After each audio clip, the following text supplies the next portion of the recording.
Tidak cukup diperlihatkan buku catatan kehidupan, rekaman kehidupan. Rekaman kehidupan kita secara utuh sejak terlahir sampai ajal datang merenggut nyawa. Barangkali mirip dengan video sekarang ini, di mana terekam dengan baik seluruh kegiatan kita sejak yang sekecil-kecilnya sampai kepada yang sebesar-besarnya. Untuk kemudian kita pun menerima balasan. In khairan fa khairun wa in syarran fa syarrun. Kalau baik ya baik balasannya, kalau jahat ya jahat juga balasannya. Catatan-catatan kita diberikan. Kalau banyak kebajikannya diberikan di tangan kanan dengan cara yang halus. Kalau banyak kejahatannya diberikan dari sebelah kiri atau dilempar dari belakang. Itulah sebabnya sejak di dunia ini kita sudah mohon kepada Allah. Ketika berwudu membasuh tangan kanan, apa kita bilang? Allahumma a'tini kitabi biyamini wa hasibni hisaban yasira. Ya Allah, berikan saya kitab di tangan kanan, dan kalau saya memang perlu dihisap, hisaplah saya yang seringan-ringannya. Tangan kiri berlindung kita kepada Allah. Jangan sampai diberikan kitab di tangan kiri atau dari arah sebelah belakang. Wa a'udzubika an tu'tiya kitabi bishimali aw min wara'i zuhri. Dari arah sebelah belakang. Na'udzubillah min dzalik. Setelah selesai lewat proses penghisaban, lewat mizan, timbangan, maka yang sudah selesai dihisab itu bergeraklah menuju sirat, jembatan yang terbentang menuju surga melalui neraka. Saudara-saudara, panjangnya perjalanan sirat itu memakan waktu ratusan tahun. Tetapi orang yang lewat di atas sirat pun macam-macam, bergantung amalannya ketika di dunia ini. Ada yang lewat di atas sirat itu kalbarkil khatib, seperti kilat yang menyambar, sudah sampai dia di surga. Cepat bukan main. Ada yang lewat di atas sirat itu seperti orang lari-lari. Ada yang lewat di atas sirat itu seperti orang jalan biasa. Ada yang sambil merangkak, ada yang sambil ngesor, ada yang sambil gelayutan, ada yang selamat sampai ke ujung ke surga, ada yang tergelincir jatuh masuk ke dalam neraka, bergantung amalannya dalam kehidupan di dunia sekarang ini. Tiap kita akan melewati yang namanya sirat ini. Saudara-saudara kaum muslimin yang saya hormati, dengan demikian mereka yang selamat melalui sirat sampai ke terminal akhir surga, mereka yang ketika dihisab ternyata banyak kejahatannya daripada kebaikannya, mereka singgah di dalam neraka. Nah, adapun orang-orang yang beriman menurut ayat Quran dan hadis Nabi itu nanti ada bermacam-macam. Ada orang beriman itu yang dimasukkan surga. Ada orang beriman itu yang dimasukkan ke dalam surga.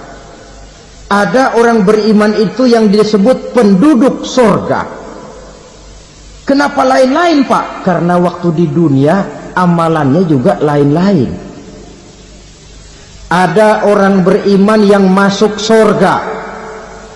Ini paling murah tiketnya.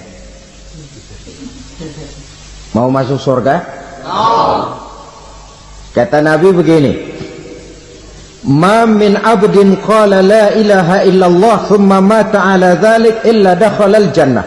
Kalau seorang hamba sudah mengucap dua kalimat syahadat, dia yakin dengan kebenaran kalimat itu sampai matinya, orang itu akan masuk surga. Abi Dzar yang waktu itu diajak bicara heran, ya Rasul kok gampang betul? Iya, walaupun orang itu mencuri, iya, walaupun orang itu berzina, iya, biar dia mencuri, biar dia berzina, kalau dia sudah mengucap 2 kalimat syahadat, dia yakin dengan kebenaran kalimat itu sampai matinya, itu orang akan masuk surga. Jadi masuk surga cukup 2 kalimat syahadat, yakin sampai mati, masuk surga. Itu perkara masuk. Tapi kalau pertanyaannya diterusin, masuknya kapan Pak? Nah, ini lain lagi urusannya. Sebab ada yang masuknya itu langsung, ada yang mampir dulu. Di sana tempat cuma 2, kalau tidak surga, neraka. Mau ke surga tapi mampir dulu, yang mampirnya jelas di neraka. Kenapa? Dalam hadis qudsi ada riwayat, nanti itu di akhirat, setelah Allah selesai mengatur penduduk surga masuk surga, yang neraka masuk neraka, Allah berkata kepada malaikat Malik, malaikat Malik, labaik ya Allah, itu bajingan-bajingan tengik, manusia-manusia durjana yang waktu di dunia tidak mau sujud, jauh dari ulama, gemar melakukan yang munkarat dan maksiat, hidup di tengah masyarakat selalu jadi bibit keonaran, kufur, sudah masuk neraka semua. Sudah ya Allah. Nah, kalau sudah, coba sekarang kamu masuk Malik. Saya, iya, masuk neraka. Mau apa ya Allah? Kata Allah, akhriju minan nar man kana fi qalbihi misqala habatin min khardalin min iman. Kau masuk neraka, cari di dalam neraka orang-orang yang ada imannya walaupun kecil sebesar biji zarah, angkat mereka keluar. Apabila datang kematian menimpa seseorang, datanglah kiamat baginya. Itu yang disebut dengan kiamat kecil. Hakikatnya mati adalah perpindahan dari kehidupan di dunia ini menuju kehidupan di alam barzakh. Menunggu kita di alam barzakh sampai datangnya saat kiamat, entah 10 tahun, entah 100 tahun, entah 1000 tahun, hanya Allah saja yang maha tahu. Adapun orang-orang beriman yang melakukan amal kebajikan dalam kehidupan di dunia ini, masa penantian yang lama di alam barzakh buat mereka sebentar saja. Tetapi bagi orang-orang kafir yang ingkar, yang tidak beriman kepada Allah, yang hidup di dunia cuma menumpuk-numpuk dosa, tentu penantian di alam barzakh akan merupakan waktu yang sangat lama. Bukankah dalam kehidupan kita waktu itu memang relatif? Contoh misalnya, bagi pemuda-pemudi yang sedang duduk asyik memadu cinta, waktu 4-5 jam saja rasanya cuma 4-5 menit. Tenggelam oleh keasikan. Tapi buat orang yang berbaring di rumah sakit, meratap di balik-balik apa itu tembok derita kata lagu, di balik dinding-dinding penjara, sehari bagai seminggu, seminggu rasa sebulan, sebulan boleh jadi rasa setahun. Penantian yang sangat lama. Kapan kiamat itu akan datang? Ini rahasia Allah. Jangankan kita yang orang awam, baginda Nabi sendiri tidak diberitahu oleh Allah kapan kiamat itu akan terjadi. Tetapi sungguh pun demikian, banyak hadis-hadis yang menjelaskan ciri atau tanda-tanda datangnya kiamat. Nah, kalau sudah bicara soal tanda, tanda kiamat itu ada dua. Pertama yang disebut alamatus sughra, tanda-tanda kecil. Ini waktunya masih ada tenggang. Ada yang dinamakan alamatul kubra, tanda-tanda besar, artinya kiamat sudah diambang pintu. Apa tanda-tanda kecil dari datangnya hari kiamat itu? Misalnya kata Nabi, apabila ilmu sudah diangkat oleh Allah, artinya apabila ulama sudah banyak wafat, minat orang belajar agama berkurang, lalu kebodohan nampak merajalela di mana-mana, zina dikerjakan secara terbuka, minuman-minuman keras jadi kebanggaan. Itu termasuk di antara tanda-tanda kecil terjadinya hari kiamat. Apalagi misalnya iza waladatil ammatu rabbataha, apabila budak sudah melahirkan tuan. Apa maksudnya? Ada yang mentafsirkan apabila anak sudah bisa membudaki orang tuanya. Orang tua yang melahirkan dia, yang membesarkan dia, demi setelah si anak besar jadi orang berpangkat, bertitel, berharta, berkedudukan, jadilah orang tua itu budaknya. Sehingga sering dibilang kalau orang tua kaya, anak jadi raja.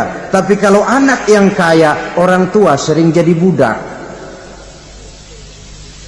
Apalagi munculnya fitnah yang bergelombang, timbul perang antara dua bangsa yang besar, waktu berjalan terasa sangat pendek sekali. Itu merupakan tanda di antara tanda-tanda kiamat. Termasuk di dalamnya sulit membedakan mana laki, mana perempuan. Kan kalau tanda-tanda kayak begini sekarang sudah banyak kita lihat kan. Ulama banyak wafat, penggantinya sulit. Zina dikerjakan berterang-terangan, minuman keras jadi kebanggaan, banyak anak membudaki orang tuanya, sulit membedakan mana laki mana perempuan. Kadang-kadang dari belakang kita lihat perempuan bener, begitu kita colek nengok jenggotan.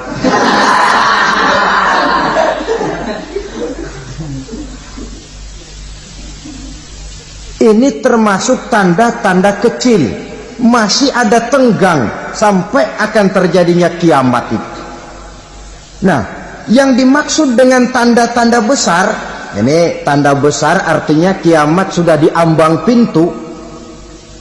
Pertama, matahari terbit dari sebelah barat.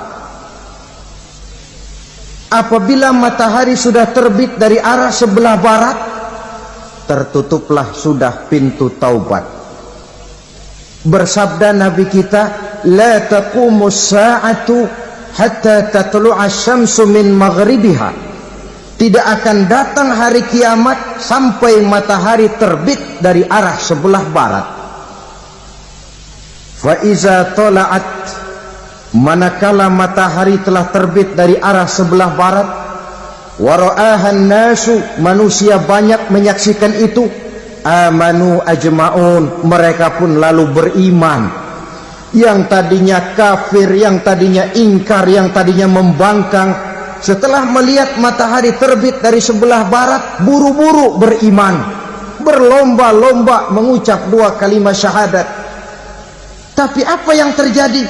Kata Nabi, wadzalika hina la yanfa'u nafsan imanuha lam takun amanat min qabl. Hari itu adalah hari yang iman sudah tidak berguna lagi bagi seseorang apabila sebelumnya memang dia tidak pernah beriman. Au kasabat fi imaniha khaira, atau beriman tetapi tidak pernah melakukan kebajikan di dalam keimanannya itu. Hari yang sudah kaset, hari yang sudah terlambat, beriman tidak akan ada gunanya lagi. Ini pelajaran buat kita. Sebelum sang surya terbit dari sebelah barat, sebelum nafas sampai di tenggorokan, artinya pintu taubat masih terbuka. Kalau dua hal itu sudah terwujud, nafas sudah sampai di kerongkongan atau matahari sudah terbit dari arah sebelah barat, tertutuplah sudah pintu taubat. Tak ada lagi gunanya pangkat, jabatan, harta, bahkan beriman pun dalam suasana macam itu. Too late, kata orang Kulon. Sudah terlambat. Matahari terbit dari arah sebelah barat. Itu tanda besar, artinya kiamat sudah di ambang pintu. Lalu apalagi tanda besar? Munculnya Dajjal. Dajjal artinya pendusta-pendusta yang menyesatkan manusia. Ada dua macam Dajjal, saudara. Ada Dajjal kecil. Ini Dajjal kelas teri. Kalau ini sejak zaman Rasulullah sudah ada itu. Tiap zaman ada. Di zaman Rasulullah misalnya ada yang bernama Aswad al-Unsi dari Yaman. Ada yang namanya Musailamah al-Kazzab dari Yamama. Ada yang namanya Ibnu Sayyad dari Madinah. Ini Dajjal di zaman Rasul. Musailamatul Kazzab memproklamirkan diri jadi nabi dia. Di zaman Rasul masih hidup. Ini Dajjal zaman Nabi. Di zaman sahabat muncul Dajjal. Di zaman kita sekarang ini Dajjal pun gentayangan. Dajjal kelas teri. Kerjanya mendustakan manusia, menyesatkan manusia, memalingkan manusia dari jalan yang benar dan diridhoi oleh Allah Subhanahu wa taala. Adapun yang merupakan tanda besar dari datangnya kiamat, Dajjal kelas kakap. Pembohong-pembohong besar yang menyesatkan masyarakat manusia berpaling dari jalan Allah mengikuti jalan mereka. Apa sih ciri Dajjal itu? Kata Nabi dalam hadis Bukhari Muslim, "Inna Dajjala", sesungguhnya yang namanya Dajjal itu yakhruju, satu saat akan muncul mendekati hari kiamat. Wa inna ma'ahu ma'an, si Dajjal ini membawa air. Wa naran, dan juga membawa api. Dua simbol. Di tangan yang satu dia bawa air, di tangan yang satu dia bawa api.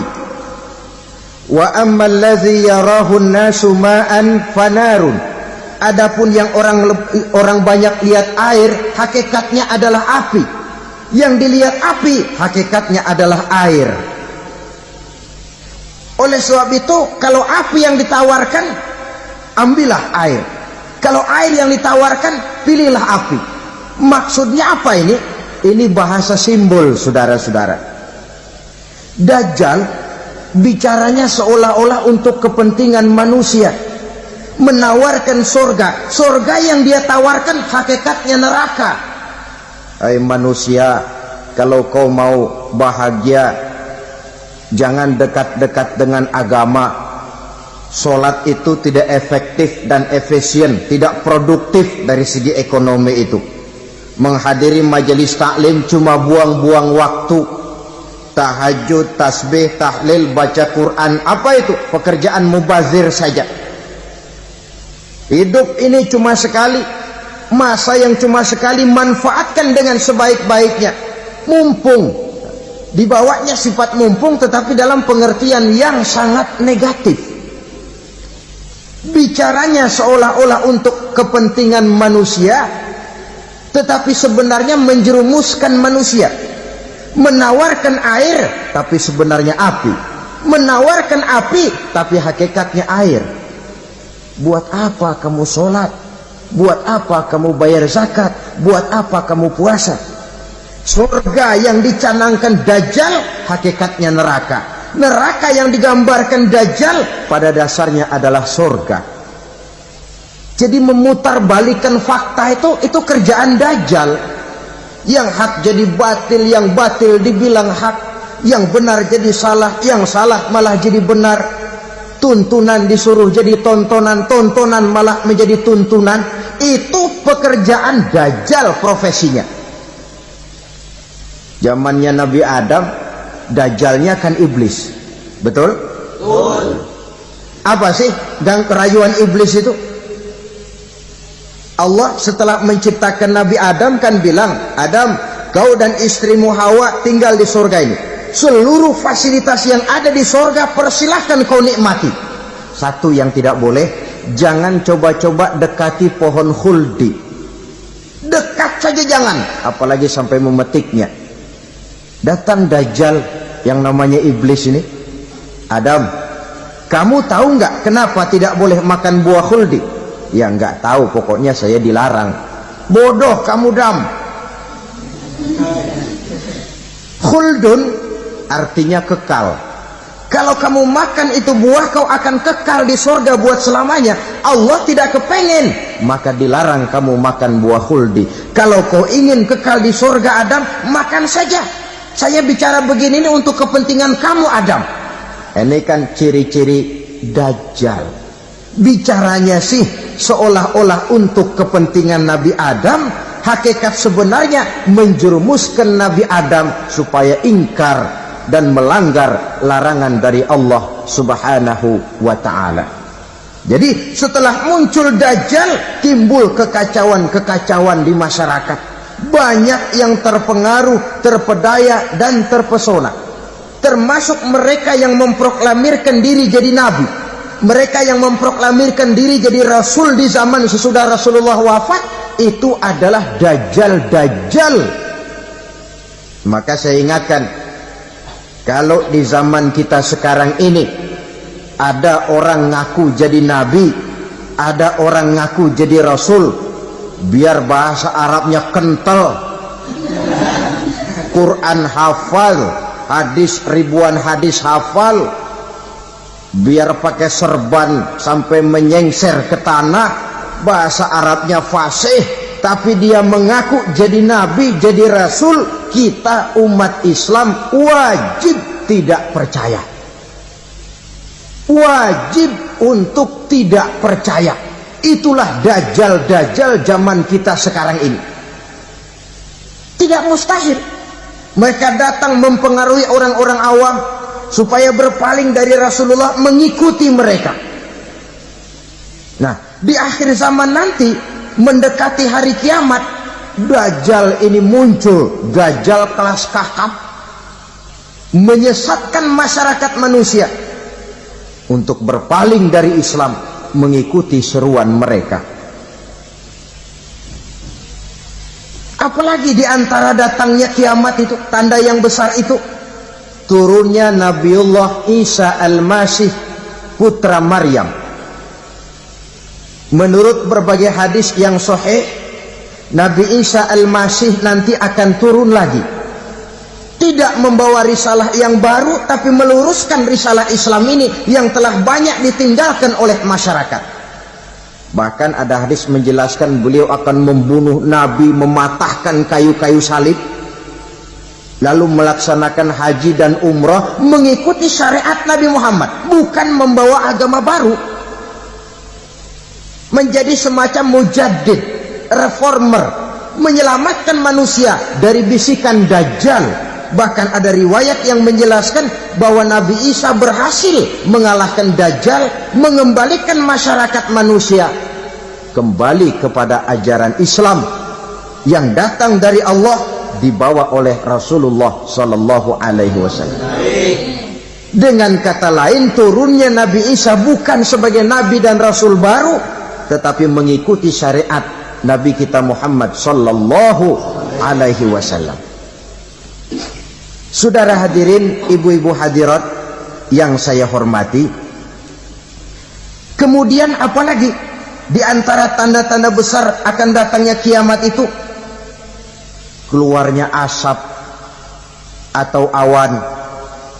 Kata Nabi, inna min asrati sa'ah dukhanan yamla'u ma bainal masyriqi wal maghrib. Di antara tanda-tanda kiamat munculnya awan atau asap yang memenuhi antara langit dan bumi. Ini pun diperkuat dalam surah Ad-Dukhan ayat 10. Fartaqib yauma ta'ti as-sama' bidukhanin mubin fayughshan nas hadza azabun alim. Bagi orang-orang yang beriman, mereka biasa-biasa saja. Tapi bagi orang kufur, datangnya asap dan awan ini merupakan azab yang kelewat pedih. Barangkali sedikit mendekati gambaran tentang azab yang pedih ini, saya ingatkan alam pikiran kita kepada peristiwa yang belum lama terjadi. Pernah dengar berita bocornya reaktor nuklir di Chernobyl, Uni Soviet? Pernah dengar? Bocornya reaktor nuklir di Chernobyl yang mengakibatkan ratusan bahkan sangat mungkin ribuan nyawa. Cuma satu reaktor. Bagaimana kalau seluruh cadangan nuklir yang dimiliki oleh para negara adikuasa ini diledakkan? Bahkan yang konon menurut catatan, cadangan nuklir yang dimiliki bersama oleh Amerika dan Rusia sekarang ini sudah sanggup memusnahkan 6 miliar manusia. 1,5 kali lebih banyak dari jumlah manusia yang nongkrong di permukaan bumi ini. Saudara-saudara hadirin yang saya hormati, lalu saat mendekati hari kiamat, apalagi tandanya setelah Nabi Isa wafat pada saat turunnya yang kedua kali,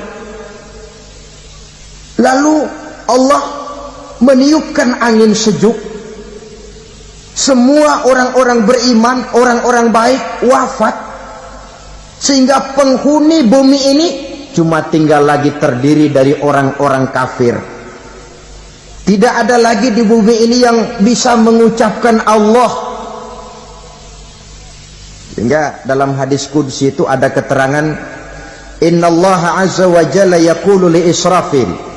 Allah pernah pesan kepada malaikat Israfil, kata Allah, Israfil, iza sami'ta qailan yaqul Allah Allah fa akhirin nafah 40 sanatan ikraman liqailiha.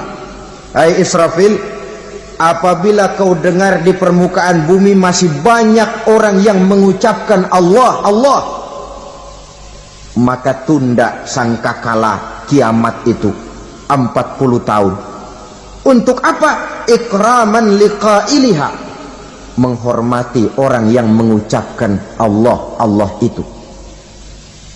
Wah, jadi karena sekarang masih banyak yang mengucapkan Allah, besar hatilah kita, masih jauh kiamat itu. Tapi jangan lupa, kiamat pribadi, kiamat kecil itu yang nggak kita sangka-sangka.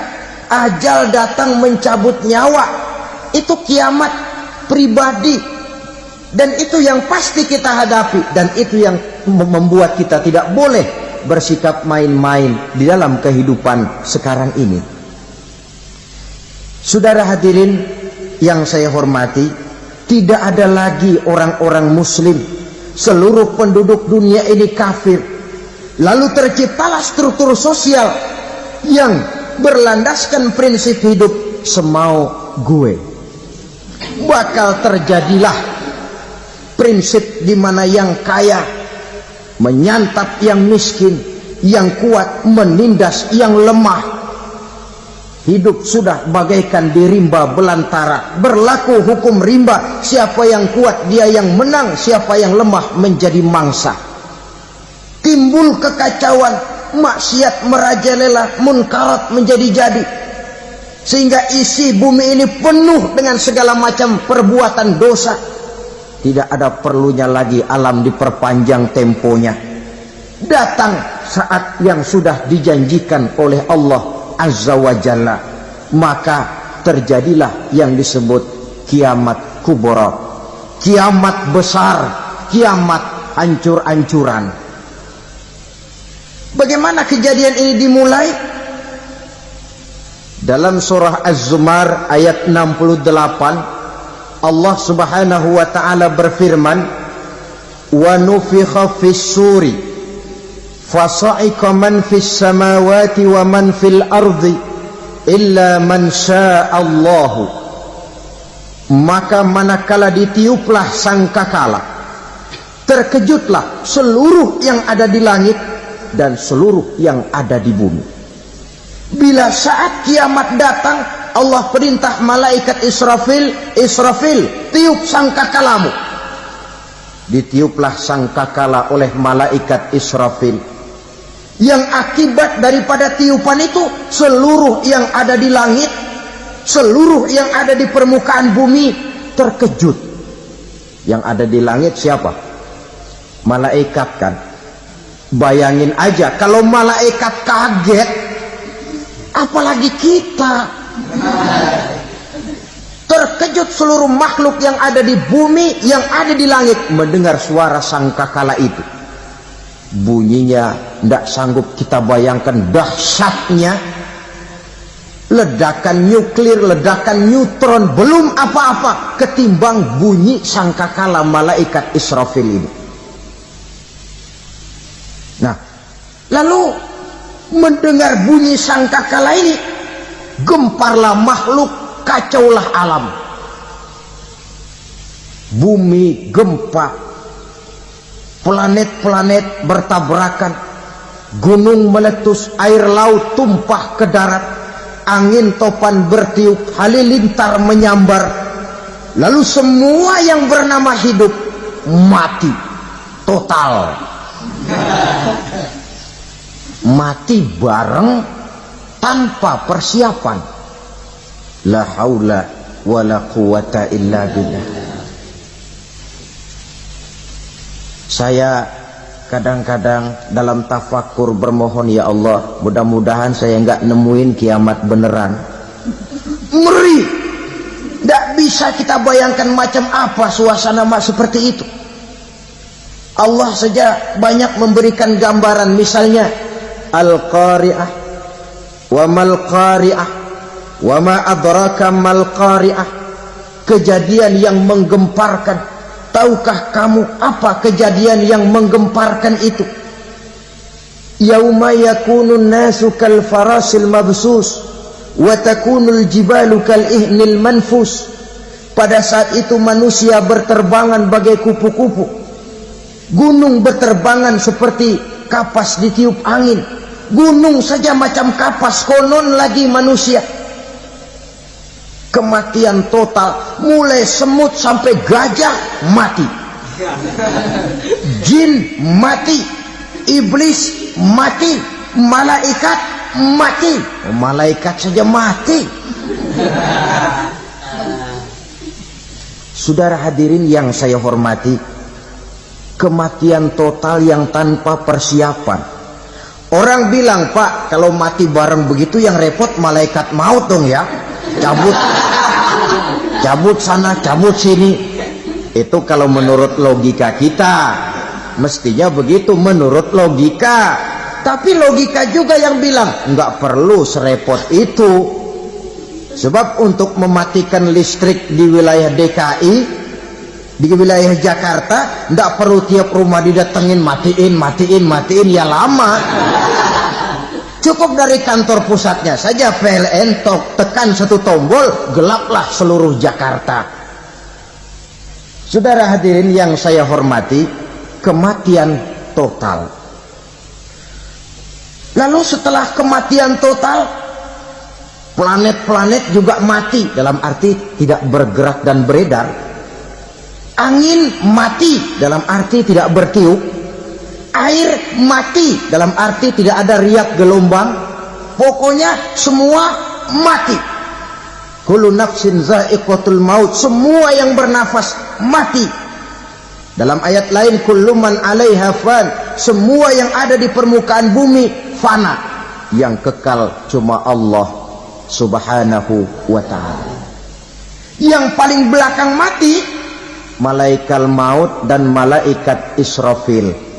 Tapi mati juga sesuai dengan janji Allah. Menurut hadis Bukhari Muslim dari Abi Hurairah, masa tenggang waktu antara kematian total pada tiupan sangkakala pertama dengan proses kebangkitan pada tiupan sangkakala kedua 40 lamanya. Tidak dijelaskan oleh Abi Hurairah 40 jam, apa 40 hari, apa 40 tahun. Hadis-hadis cuma menyebutkan 40 saja. Sunyi alam, yang tinggal cuma Allah saja lagi. Ketika itu Allah berseru-seru, katanya, limanil mulkul yauma, siapa para penguasa hari ini? Mana itu raja-raja dan penguasa yang dulu mengaku jadi Tuhan? Fir'aun, mana Fir'aun sekarang? Yang dulu jadi raja, merasa berhasil, sombong, lalu tidak mau turun-turun dari kekuasaannya, sampai kepada puncak kekurang ajarannya mengangkat diri jadi Tuhan. Mana itu Fir'aun? Namrus, mana sekarang Namrus? La ilaha illa ana, ternyata tidak ada Tuhan lain selain daripada aku, kata Allah. Proses kemudian, saudara-saudara, turunlah hujan dari langit. 40 lamanya hujan itu. Tidak jelas juga 40 jam apa 40 hari. Setelah air turun membasahi, datanglah tiupan sangkakala yang kedua. Semua yang bernama mati bangkit dari kuburnya masing-masing. Ini yang disebut Yaumul Ba'thi, hari kebangkitan. Allahu Akbar. Pada saat kita bangkit dari kubur kita masing-masing, kumpul di padang mahsyar namanya. Bayangin aja, saya sendiri nggak sanggup bayangin. Manusia sejak zaman Adam sampai zaman kiamat kumpul bareng di tempat sama. Berapa banyaknya itu?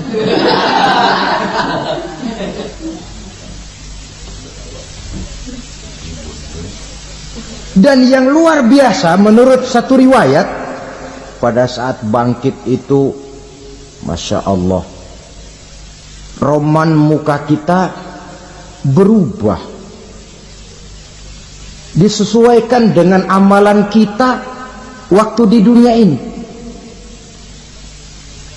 Barang siapa yang waktu di dunia amalannya itu amalan tikus, di akhirat nanti dia bangkit dari kubur, mukanya seperti muka tikus. Gagah betul badannya, tapi mukanya seperti tikus. Kenapa? Amalannya waktu di dunia seperti amalan tikus. Apa amalan tikus itu? Suka ngegeragoti barang yang sudah disimpan rapi-rapi. Orang sudah simpan uang rapi-rapi, simpan perhiasan rapi-rapi, digeragoti oleh tikus. Maling-maling, pencoleng-pencoleng, koruptor-koruptor, itu nanti di akhirat nanti kita lihat mukanya seperti muka tikus.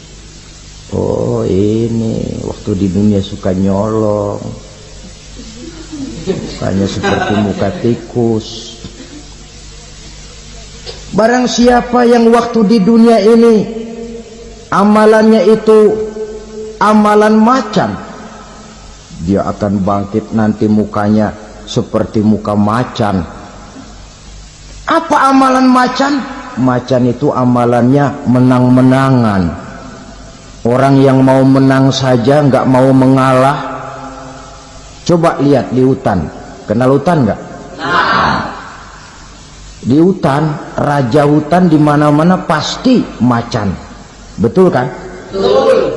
Padahal hutan belum pernah bikin pemilihan umum.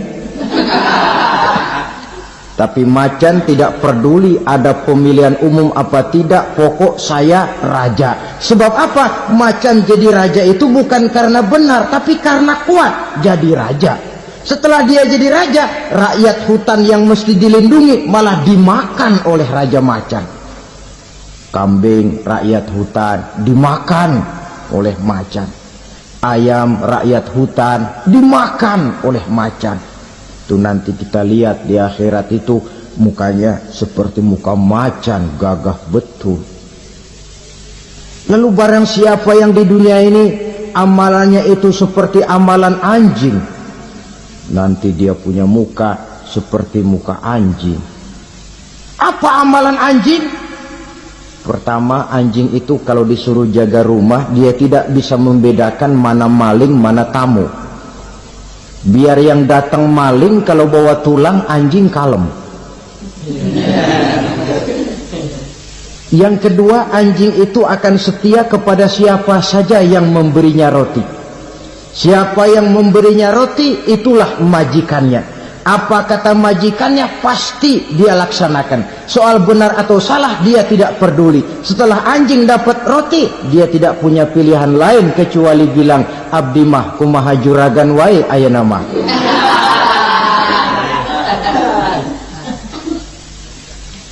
Saudara hadirin yang saya hormati, berkumpul di padang mahsyar, tiap orang sibuk dengan persoalannya masing-masing. Matahari waktu itu didekatkan oleh Allah, panas luar biasa. Ada yang saking panasnya itu mencucurkan peluh keringat sampai sebatas mata kakinya.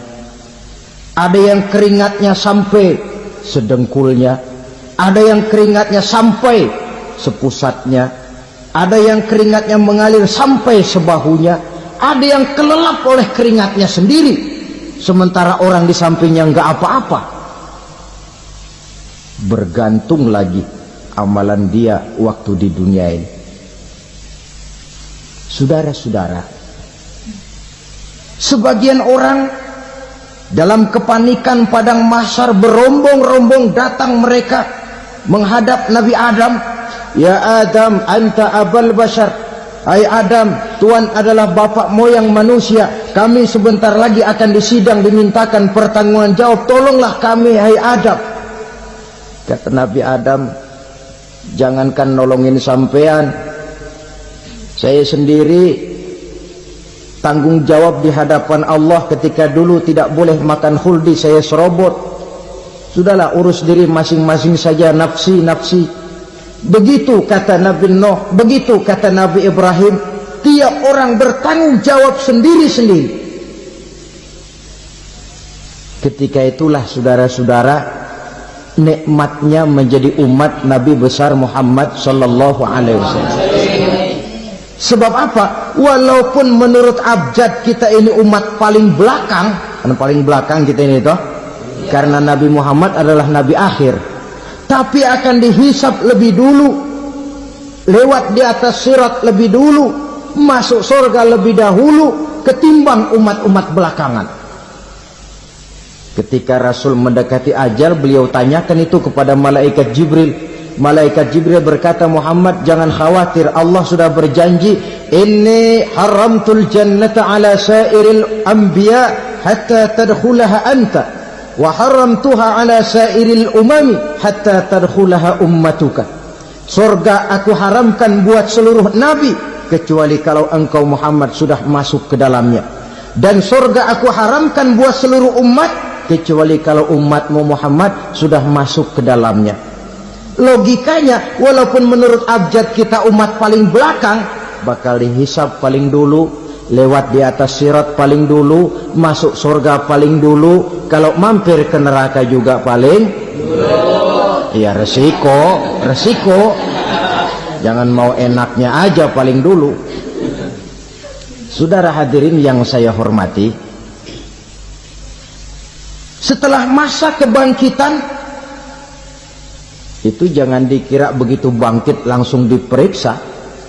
Masih menunggu menanti ribuan tahun perhitungan padang mahsyar, untuk sampai kepada proses yang disebut yaumul hisab, hari perhitungan.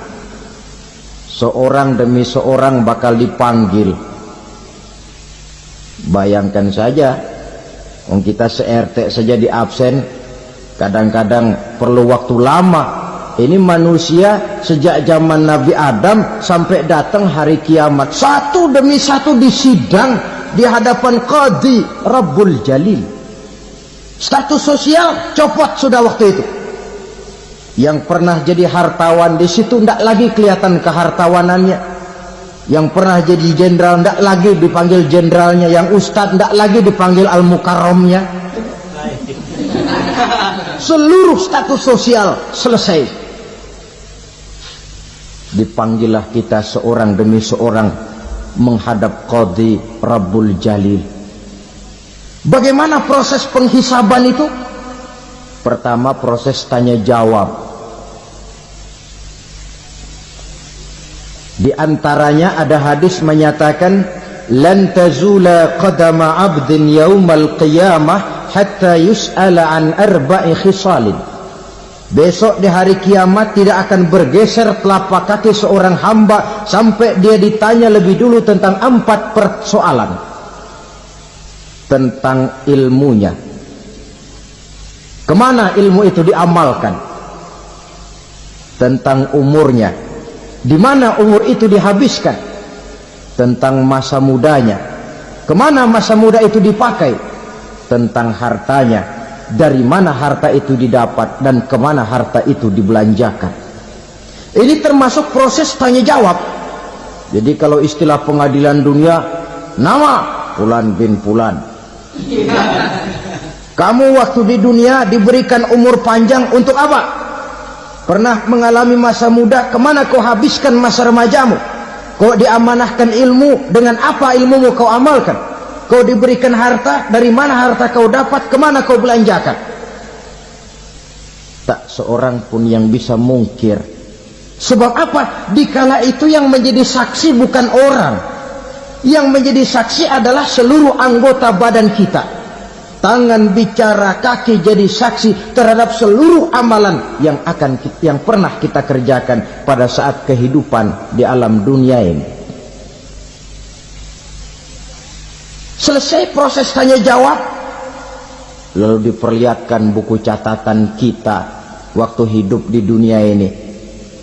Jangan lupa, Allah itu menyiapkan 2 superkomputer kepada kita. Sebelah ditempelin sebelah kanan, yang sebelah tempelin di sebelah kiri. Komputer itu namanya Raqib dan Atid, 2 malaikat yang apabila baik kita lakukan, refleks saja akan menulis kebajikan kita. Jahat kita kerjakan, akan tertulis. Catatan itu nanti diperlihatkan kepada kita.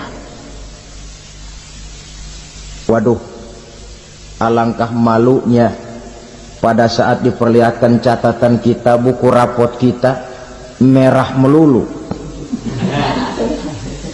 Barangkali diperiksa sambil diomelin, brengsek lo.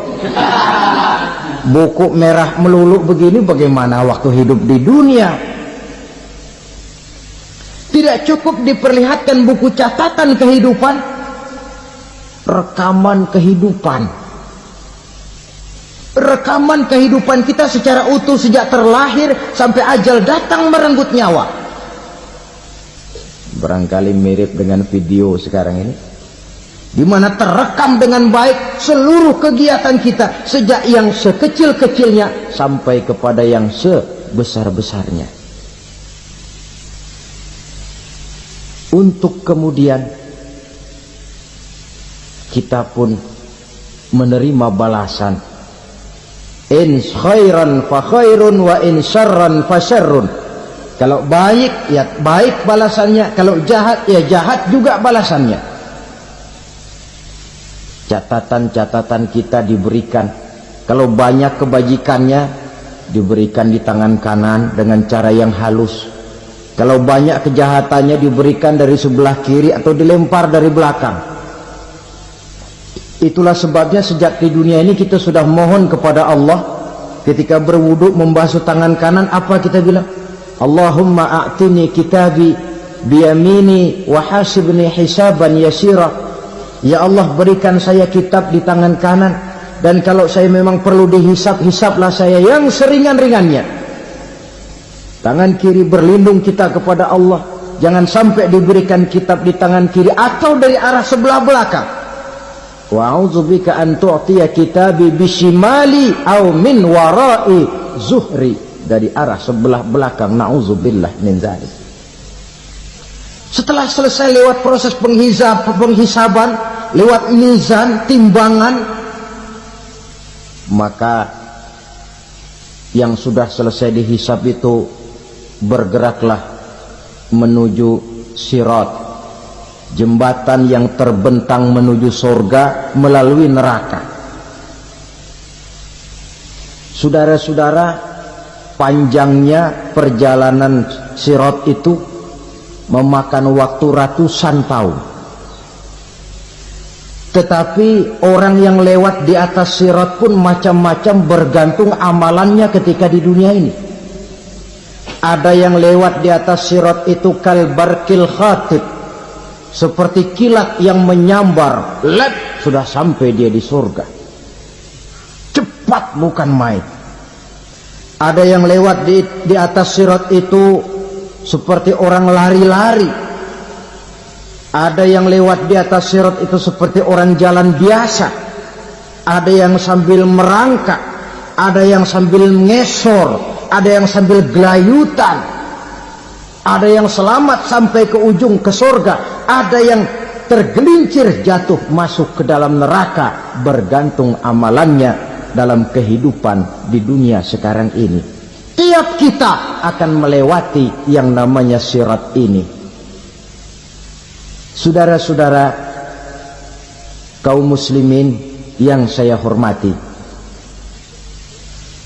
dengan demikian mereka yang selamat melalui sirat sampai ke terminal akhir surga, mereka yang ketika dihisab ternyata banyak kejahatannya daripada kebaikannya, mereka singgah di dalam neraka. Nah, adapun orang-orang yang beriman menurut ayat Quran dan hadis Nabi itu nanti ada bermacam-macam. Ada orang beriman itu yang dimasukkan surga. Ada orang beriman itu yang dimasukkan ke dalam surga. Ada orang beriman itu yang disebut penduduk surga. Kenapa lain-lain, Pak? Karena waktu di dunia amalannya juga lain-lain. Ada orang beriman yang masuk surga. Ini paling murah tiketnya. Mau masuk surga? Kata Nabi begini, ma min abdin qala la ilaha illallah thumma mata ala dhalik illa dakhalal jannah. Kalau seorang hamba sudah mengucap dua kalimat syahadat, dia yakin dengan kebenaran kalimat itu sampai matinya, orang itu akan masuk surga. Abi Dzar yang waktu itu diajak bicara heran, ya Rasul kok gampang betul? Iya, walaupun orang itu mencuri, iya, walaupun orang itu berzina, iya, biar dia mencuri, biar dia berzina, kalau dia sudah mengucap dua kalimat syahadat, dia yakin dengan kebenaran kalimat itu sampai matinya, itu orang akan masuk surga. Jadi masuk surga cukup dua kalimat syahadat, yakin sampai mati, masuk surga. Itu perkara masuk. Tapi kalau pertanyaannya diterusin, masuknya kapan, Pak? Nah, ini lain lagi urusannya. Sebab ada yang masuknya itu langsung, ada yang mampir dulu. Di sana tempat cuma dua, kalau tidak surga, neraka. Mau ke surga tapi mampir dulu, yang mampirnya jelas di neraka.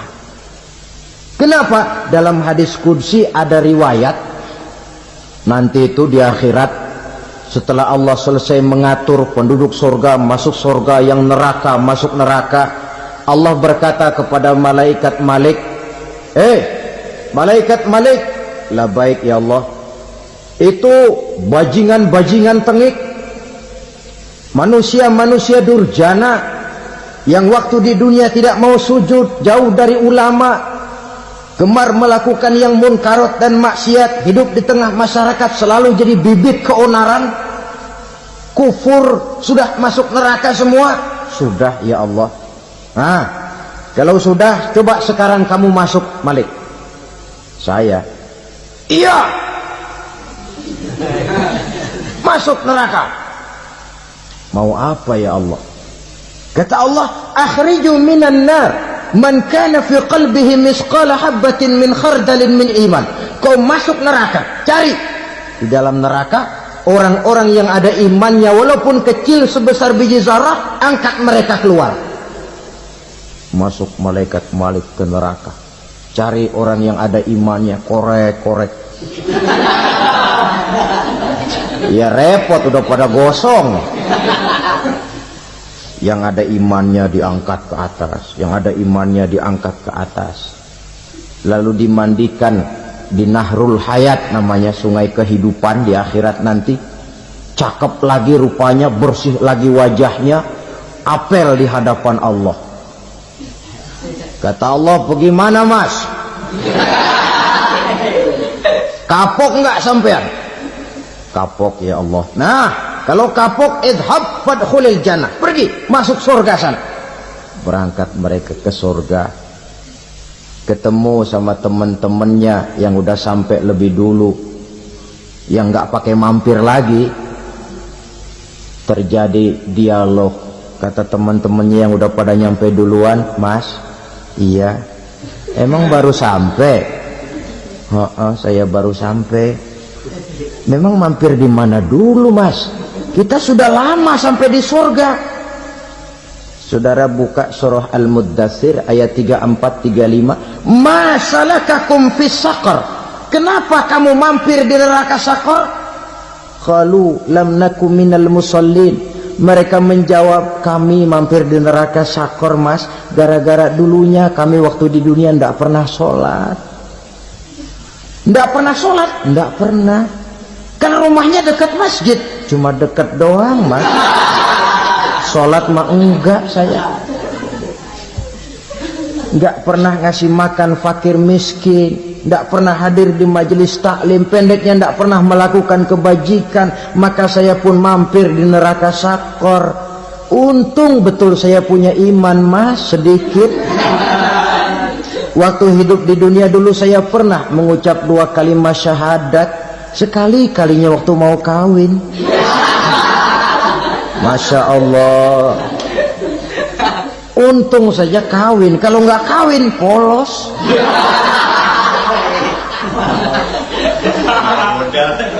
Itu juga pengulu sudah setengah mati ngajarin. Asyhadu alla, asyaduaan, asyaduaan.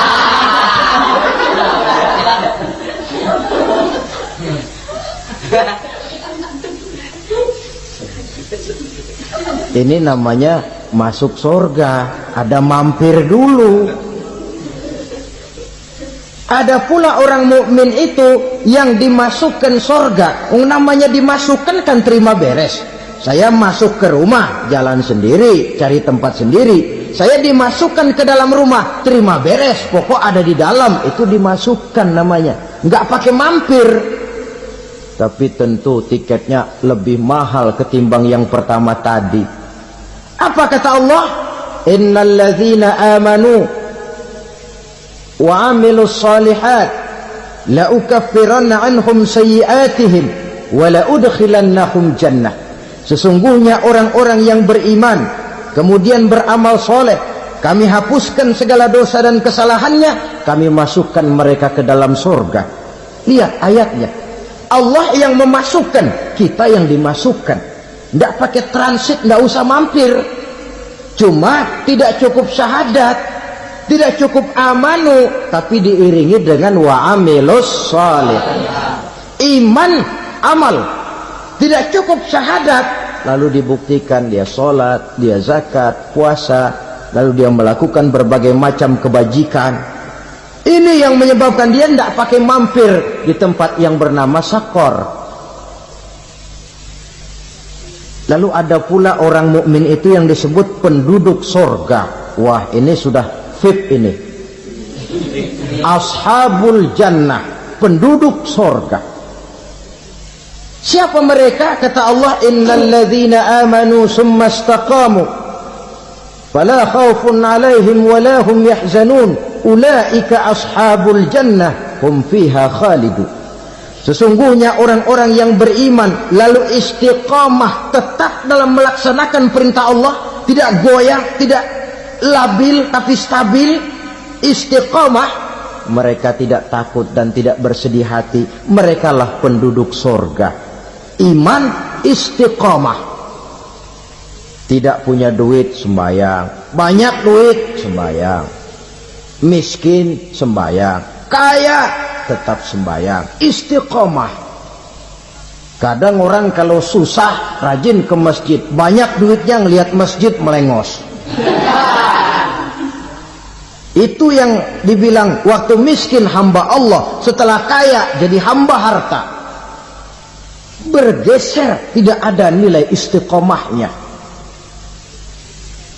Saudara-saudara, dengan begitu penduduk neraka itu dua. Ada penduduk permanen, ada penduduk yang semi permanen. Yang semi permanen orang-orang beriman yang mempunyai dosa besar. Mereka masuk ke neraka untuk menerima azab sesuai dengan dosanya. Bila selesai masa azab itu, mereka akan diangkat untuk ditempatkan kembali ke dalam surganya Allah Subhanahu wa ta'ala. Nah, dikala itulah saudara-saudara, ada yang disebut syafaat dari Rasulullah Sallallahu Alaihi Wasallam. Tapi tentu jangan lupa, syafaat ini ibarat kain menambal dia. Kita punya kain bolong-bolong sedikit, syafaat yang menambal. Solat kita ada kurang dikit, sedekah kita ada campur riak dikit, amalan kita ada tidak karena Allah dikit, kita berharap syafaat. Jadi biarlah kain masih bolong-bolong, yang penting punya kain. Tapi kalau kainnya tidak ada, yang ditambal apanya? Solat tidak, puasa tidak, zakat tidak, berharap syafaat saja. Ya, terlalu berlebihan itu. Saudara hadirin yang saya hormati, apabila selesai proses penghisaban, proses penghitungan, maka dikala itulah manusia terbagi dalam dua kelompok besar. Fariqun fil jannah wa fariqun fis sa'ir.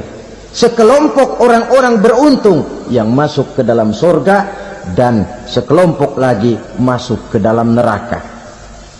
Akan memakan waktu untuk menceritakan sifat surga dan neraka, tapi insya Allah pada kesempatan pertemuan lain saya sampaikan. Namun sebagai gambaran umum cukuplah saya sampaikan sebuah hadis qudsi. Allah jelaskan, a'dadtu li'ibadiyas salihin ma la aynun ra'at wa la uzunun sami'at wa la khatara fi qalbil bashar. Aku sediakan buat hamba-hambaku yang soleh, yang tidak pernah terlihat oleh mata, tidak pernah terdengar oleh telinga, dan belum pernah terdetik dalam hati manusia. Jadi kenikmatan surga belum pernah dilihat mata, belum pernah didengar telinga, belum pernah terdetik dalam hati. Pedihnya azab neraka belum pernah terlihat mata, belum pernah terdengar telinga, belum pernah terdetik dalam hati. Saudara hadirin yang saya hormati, oleh karena itu sebagai uraian akhir daripada kiamat ini, marilah sama-sama kita memanfaatkan hidup dengan sebaik-baiknya supaya jangan timbul penyesalan di hari kemudian nanti. Maksud utama daripada diutusnya Rasulullah sallallahu alaihi wasallam ke alam ini tidak lain adalah untuk memperbaiki akhlak manusia. 14 abad yang lalu, dari sebuah kota kecil yang tidak ada dalam peta, lahir satu proyek raksasa, proyek memperbaiki akhlak manusia. Di tengah-tengah dunia pada ketika itu, Eropa masih biadab, Afrika belum dikenal orang, Asia sungguh sangat terbelakang, dan semenanjung Arabia dari berbagai aspek kehidupannya dikenal sebagai masyarakat jahiliyah. 13 tahun pertama dari perjuangan selama periode Mekah, apa yang dilakukan oleh baginda Rasul tidak lain adalah memperbaiki akhlak manusia kepada Allah Subhanahu wa ta'ala dengan menanamkan roh, jiwa dan semangat tauhid. Kita tahu bahwa masyarakat jahiliyah menyembah batu, menyembah patung, menyembah berhala yang mereka buat sesuai dengan kekayaannya masing-masing. 360 berhala di sekeliling Ka'bah merupakan bukti nyata dari sesembahan mereka. Yang kaya membuat berhala dari emas lalu disembah, yang setengah kaya bikin patung dari perak lalu disembah, yang hampir miskin bikin Tuhan dari kayu lalu disembah, yang miskin benar tepung terigu diadonin lalu dibentuk seperti wujud seseorang kemudian disembah.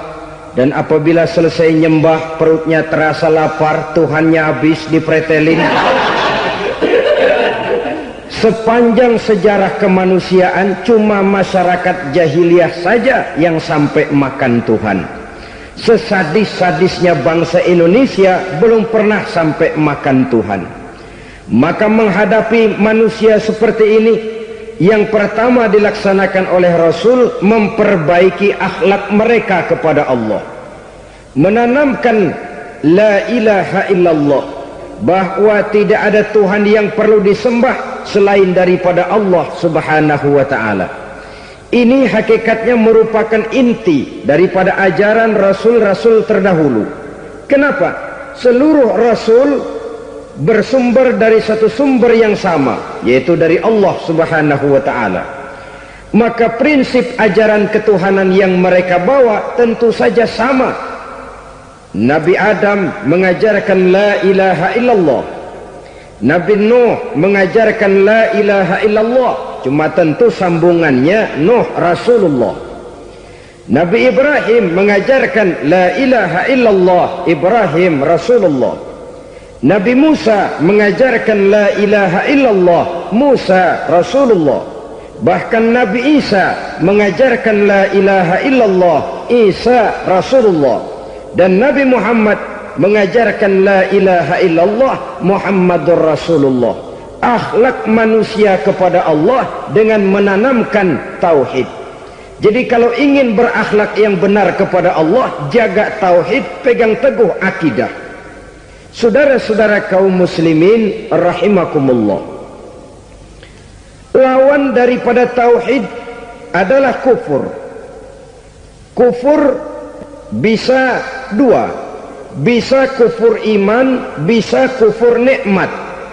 Kufur itu sifatnya, kafir itu orangnya. Ada orang kufur iman, dan ini merusak akhlak kepada Allah Subhanahu wa ta'ala. Kufur iman itu kadang-kadang bentuknya syirik, orangnya disebut musyrik. Kufur iman itu kadang-kadang bentuknya nifaq, orangnya disebut munafik. Kufur iman itu kadang-kadang bentuknya riddah, orangnya disebut murtad. Ini merupakan jenis daripada kufur-kufur iman dan tergelincirnya manusia daripada akhlak kepada Allah Subhanahu wa ta'ala. Benar, di zaman sekarang kita tidak menyembah berhala. Memang di zaman sekarang kita tidak menyembah patung. Iya, kita tidak berkeyakinan Tuhan lebih dari satu. Tapi kadang-kadang akhlak kita kepada Allah sering lentur dan luntur, sering bergoyang dan tergoncang, sering kena erosi dan polusi. Bahwa kita tidak menyembah Latta, Uzza, Manat dan Hubal seperti masyarakat jahiliyah dahulu, memang. Tapi Latta zaman sekarang, Uzza zaman sekarang, Manat dan Hubal di zaman sekarang, berhala-berhala di abad kita sekarang ini kadang-kadang bernama harta, kadang-kadang bernama wanita, kadang-kadang bernama tahta, mungkin juga bernama Toyota. Sesuatu yang lebih kita agungkan daripada Allah, menjelmalah dia menjadi berhala-berhala di zaman kita sekarang ini. Manakala kita di kantor sudah lebih takut kepada kepala bagian kita daripada kepada Allah, maka Tuhan kita barangkali adalah kepala bagian kita. Manakala kita sudah lebih takut kepada manusia daripada kepada Allah, bergeserlah akhlak kita kepada Allah, mengagungkan manusia dan menomorduakan Allah. Maka di zaman sekarang akhlak kita kepada Allah sering kena erosi, sering kena polusi.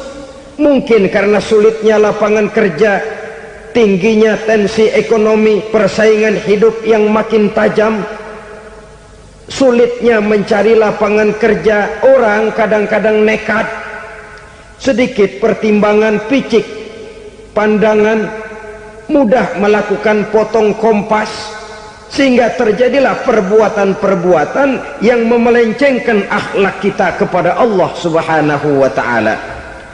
Kadang-kadang terjebak mempercayai selain daripada Allah, kadang-kadang terjebak di dalam mengagungkan yang selain daripada Allah lebih dari yang seharusnya. Terkenalah akhlak kita kepada Allah jaringan-jaringan erosi dan polusi. Kufur sebagai lawanan daripada tauhid merupakan sifat daripada orang yang tidak berakhlak kepada Allah. Bentuknya pertama bisa syirik. Syirik itu artinya meyakini ada Tuhan lain selain daripada Allah. Itu yang namanya syirik. Jadi percaya Tuhan ada, cuman Tuhannya kelebihan. Itu yang disebut syirik, dan itu merupakan cerminan dari akhlak yang rusak kepada Allah Subhanahu wa ta'ala. Berkeyakinan Tuhan lebih dari satu, berkeyakinan bahwa Tuhan itu beranak atau diperanakkan, atau mengagungkan sesuatu sama dengan Allah, atau menjadikan yang selain Allah sebagai tujuan akhir daripada perjalanan kehidupan ini, maka itu sudah terjebak kita dalam musyrik. Dan syirik satu dosa yang tidak berampun. Bahasa kasarnya, yang namanya syirik itu jenis bapak moyangnya dosa. Saudara-saudara, sebab itu saya pesan, kalau memang terpaksa, biasanya yang tinggal di kota-kota besar itu kalau tidak kepengen dosa kan susah. Kalau terpaksa harus bikin dosa, cari yang kecil-kecil saja, yang kira-kira taubatnya gampang. Umpamanya pulang sholat Jumat nukar sendal, umpama yaitu jelas dosa. Tapi dosa yang taubatnya agak mudah. Jangan sampai terjebak ke dalam syirik, menyekutukan Allah. Kalau sudah menyekutukan Allah, Allah dimadu, murka benar Allah kepada kita. Innallaha la yaghfiru ayyushraka bih wa yaghfiru ma duna dzalika liman yasha. Allah tidak akan memberi ampun kepada orang yang menyekutukannya dengan sesuatu, tapi Allah mau mengampunkan dosa yang selain itu bagi orang yang dikehendakinya.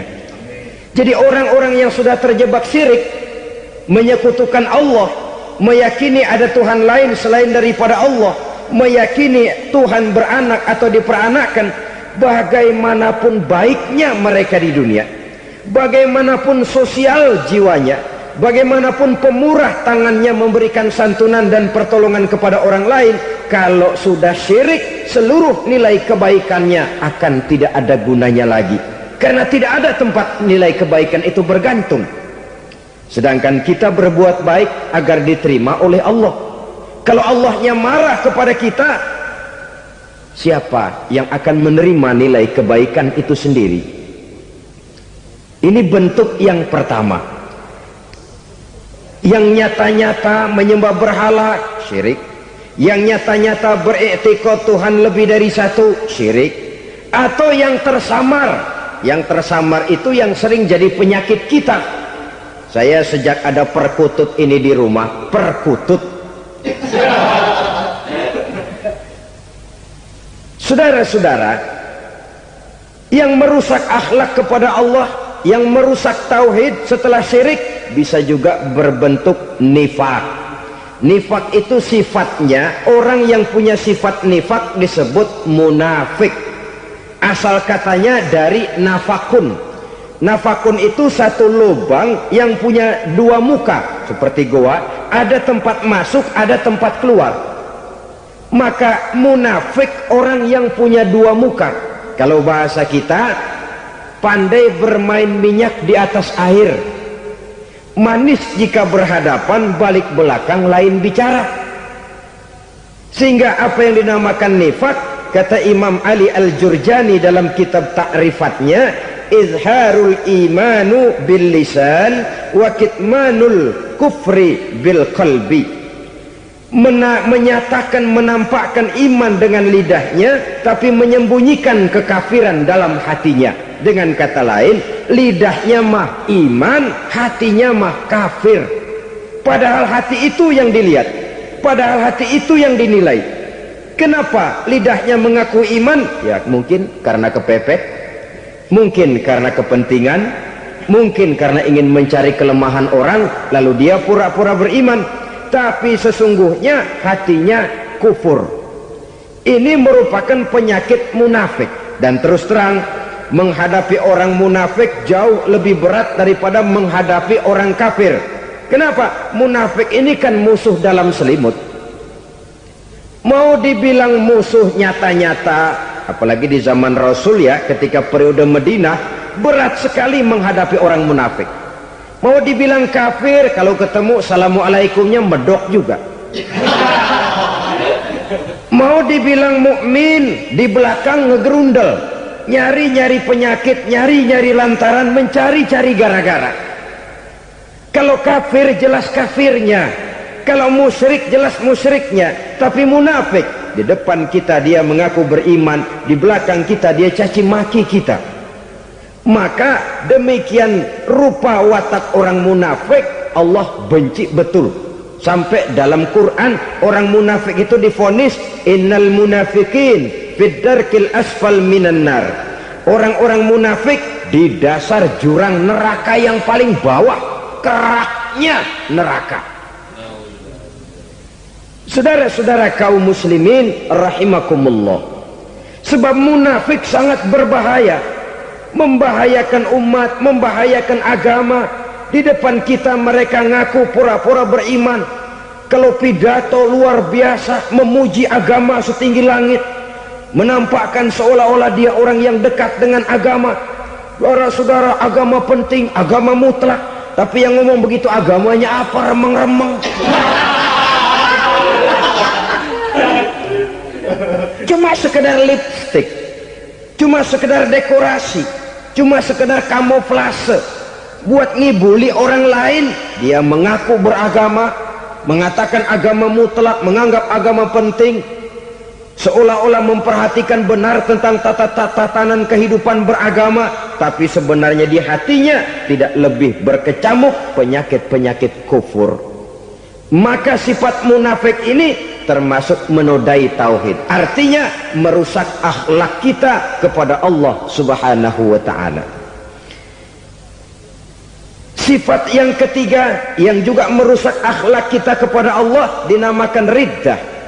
Riddah itu sifatnya, orang yang punya sifat riddah disebut murtad.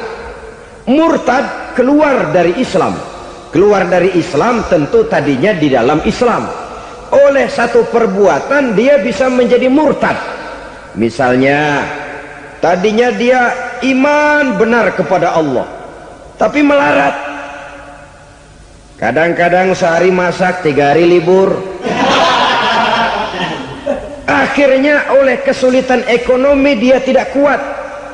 Ada yang menawarkan kebaikan, dibawain supermi, dibawain obat-obatan, diberikan beras. Goyah imannya, keluar dia dari Islam, ikut agama orang yang memberikan pertolongan kepadanya, memilih kesenangan sebentar dengan mengorbankan kebahagiaan yang kekal, maka orang semacam itu riddah sifatnya, murtad orangnya, keluar dari Islam. Dan yang menyebabkan kita murtad bukan cuma orang nyata-nyata memproklamirkan diri keluar dari Islam tapi lalu mengikuti agama orang lain, bukan cuma itu. Mengakui ada Rasul lagi sesudah Nabi Muhammad bisa menyebabkan kita murtad. Mengingkari nikmat Allah bisa menyebabkan kita murtad. Meyakini semua agama benar bisa menyebabkan orang menjadi murtad. Meragukan kesempurnaan dan kelengkapan Al-Quran bisa menyebabkan orang jadi murtad. Mengingkari sunnah bisa menyebabkan orang menjadi murtad. Banyak hal-hal yang bisa mendatangkan penyakit riddah dan membuat pelakunya menjadi murtad, dan ini menodai akhlak kita kepada Allah Subhanahu wa ta'ala. Itu tadi kufur iman, saudara-saudara, nyata-nyata mengingkari Allah, baik dalam bentuk syirik, nifak ataupun riddah. Kufur yang kedua dinamakan kufur nikmat. Apa itu kufur nikmat? Sitru nikmatil mun'im au ya'malu fi mukhalafatil mun'im. Menutup-nutup nikmat Allah atau melakukan perbuatan yang menentang, bertentangan dengan kehendak yang memberikan nikmat. Jadi kufur nikmat pertama, nutup-nutupin Tuhan. Tuhan jalingin. Duit lu banyak amat, dari mana? Gua kerja. Lalu kerjanya nomor satu. Orang yang berakhlak kepada Allah, dia akan menjawab, kamu uangnya kok banyak, dari mana? Rezeki dari Allah. Caranya, saya kerja. Kerja itu cara, rezeki itu dari Allah datangnya. Bukankah di zaman sekarang kita sering terpleset? Ini merupakan cerminan dari rapuhnya akhlak kita kepada Allah Subhanahu wa ta'ala.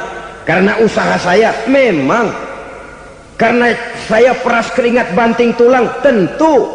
Tapi sadarkah kita bahwa sepanjang yang bisa kita lakukan cuma berusaha, peras keringat banting tulang, pergi pagi pulang sore? Tapi bisakah kita memastikan hasil usaha kita? Apalagi yang paling dekat, misalnya saja yang sungguh-sungguh di luar jangkauan kemampuan kita, soal rezeki, soal jodoh, soal maut, kitakah yang mengatur? Kitakah yang menentukan? Subhanallah, manusia sungguh tidak berdaya menghadapi tiga hal paling pokok ini. Rezeki, kita cuma bekerja. Kitakah yang menentukan? Tidak. Kita berusaha saja, rezeki belum pasti dapat. Apalagi kalau kita tidak berusaha. Jangan terjebak dalam fatalisme, belum perang udah nyerah. Emang dasar rezeki datangnya dari Tuhan, gak usah kerja, dan ntar juga kalau dia datang. Dari mana datangnya? Kerja saja belum tentu dapat rezeki, apalagi kalau tidak kerja. Yang jelas usaha perlu kepastian, itu urusan Allah. Ini akhlak kepada Allah Subhanahu wa ta'ala. Jodoh juga begitu, kita berusaha, kita berupaya, Allah menghendaki lain jadinya. Maut juga begitu. Siapa sih yang pengen ngadepi maut? Siapa sih yang pengen mati? Siapa sih yang pengen ketemu malaikat Israel? Tidak seorang pun kalau ditanya, kecuali mereka yang putus asa ya. Kalau otaknya masih normal, mau mati mesti belakangan dulu udah dikit. Tapi yang satu itu, saudara, kalau dia sudah datang, tenaga mana yang bisa menolak? Kalau dia sudah berkunjung, kekuatan mana yang bisa menghindar? Kalau dia sudah ingin bertemu, kemana kita bisa melarikan diri? Manusia sepanjang yang dia lakukan hanya berusaha, tapi kepastian, ketentuan dari Allah Subhanahu wa ta'ala. Orang yang kufur nikmat, nutup-nutupin Allah. Dia merasa rezekinya adalah mutlak peras keringatnya, seolah-olah Allah nggak punya peranan apa-apa di situ. Oh, ini kan saya bisa rumah begini karena saya kerja keras. Oh, ini mobil saya begini, saya kerja keras. Keras keringat, banting tulang, keras.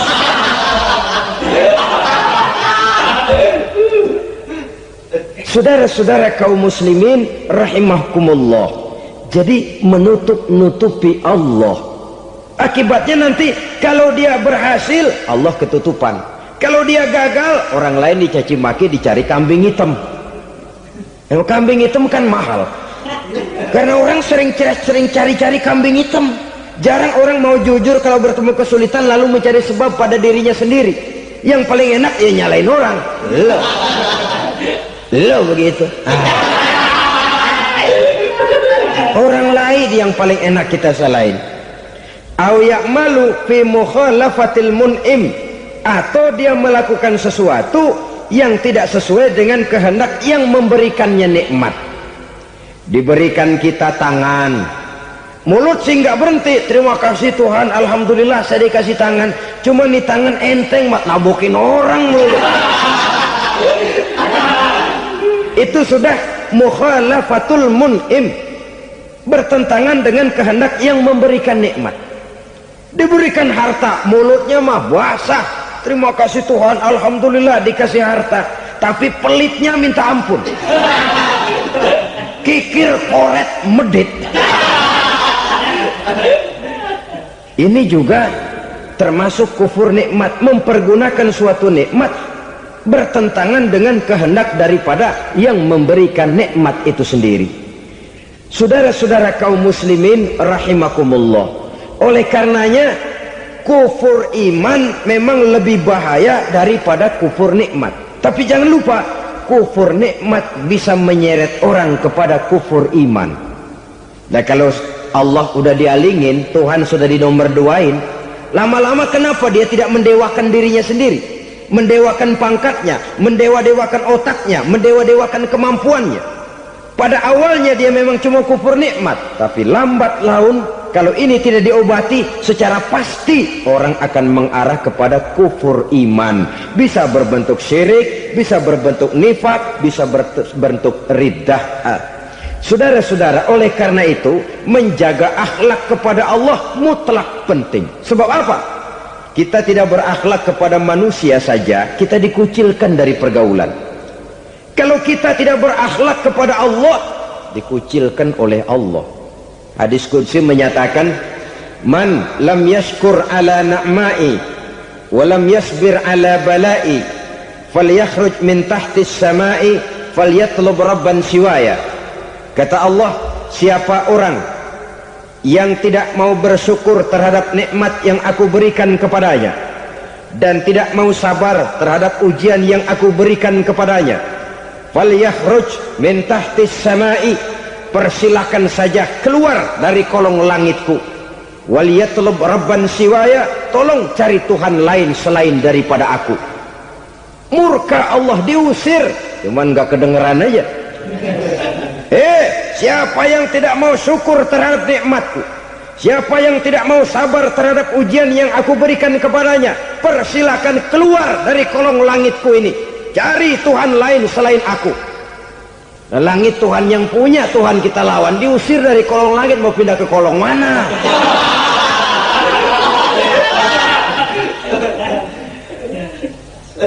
Jadi jangan merasa kufur nikmat kan enteng. Iya, kelihatannya begitu, tidak sebahaya kufur iman. Tapi kufur nikmat ini merupakan anak tangga yang kalau kita sudah mulai naik, kita akan naik terus sampai kepada tingkat di mana kita mengalami kufur iman. Kalau sudah ke sana, maka akhlak kita kepada Allah terkenalah erosi, terkena polusi, hancur akhlak kepada Allah, dan itulah sumber kesengsaraan abadi. Kalau cuma kita tidak berakhlak kepada manusia, barangkali resikonya cuma kehidupan di dunia ini, mungkin juga ada kehidupan akhirat. Tapi kalau sudah tidak berakhlak kepada Allah, dunia akhirat kita rugi dan celaka. Maka pada kesempatan ini saya mengajak, marilah jaga baik-baik akhlak kita kepada Allah. Satu kali kita bertauhid, sampai mati kita bertauhid. Satu kali la ilaha illallah, jangan tergelincir lagi kita keluar daripada kalimat itu.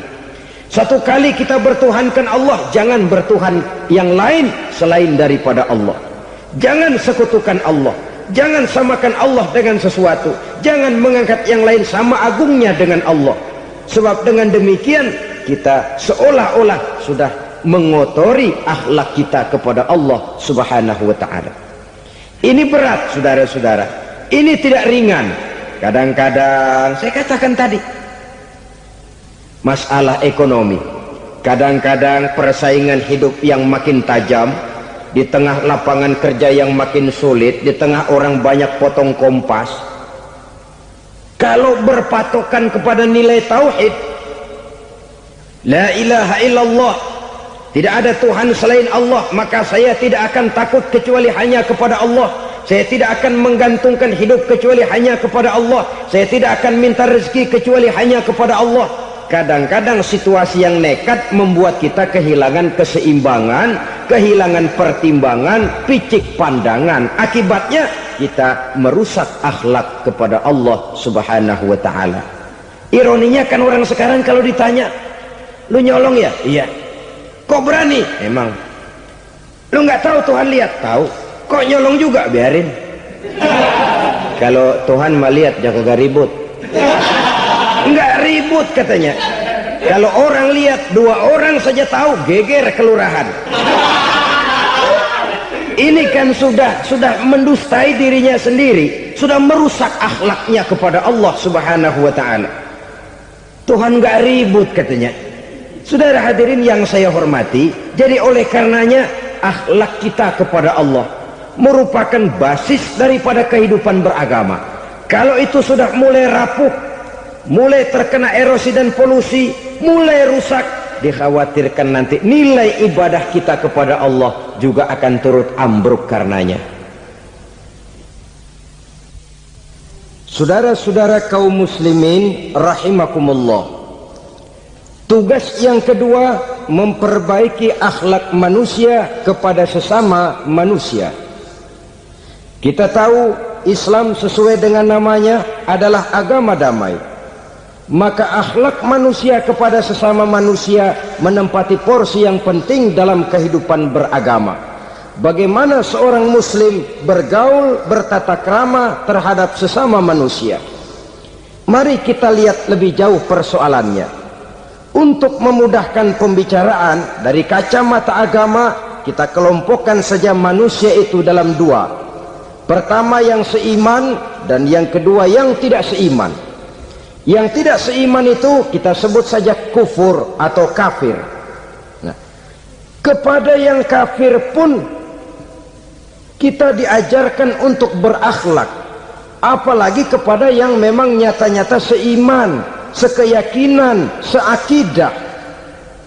Kemanapun Islam datang, ke negara manapun ia masuk, ia tidak menaburkan kerusakan. Jadi tidak benar kalau orang pernah itu menggambarkan, saking sentimennya seorang orientalis pernah menggambarkan Nabi Muhammad di tangan kirinya Quran, di tangan kanannya pedang, menggambarkan seolah-olah Islam dikembangkan dengan kekerasan.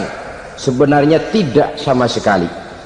Kalaupun dalam sejarah perkembangan Islam pernah terjadi perang, maka perang dalam Islam sesungguhnya apabila kita amati sejarahnya bukan untuk memaksakan agama, karena memang agama tidak bisa dipaksakan, tetapi justru untuk mempertahankan agama dari segala macam hambatan, rintangan, hinaan dan fitnahan. Tapi kemanapun yang jelas Islam masuk, dia tidak pernah membuat kekacauan, kerusuhan ataupun penghancuran. Candi Prambanan bahkan dipugar, gereja-gereja tidak ada yang dihancurkan oleh umat Islam. Kenapa? Islam agama damai. Soal agama, soal lakum dinukum waliyadin, la ikraha fid din, qad tabayyana ar-rusdu minal ghayy. Tidak ada paksaan dalam beragama, sebab nyata yang benar dengan yang tidak benar. Belum pernah ada orang kafir masuk ke perkampungan orang Islam lalu dikejar-kejar, diteriakin kafir, kafir, sunatin.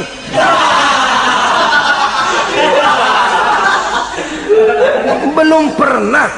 Kenapa? Islam menghormati orang lain agama.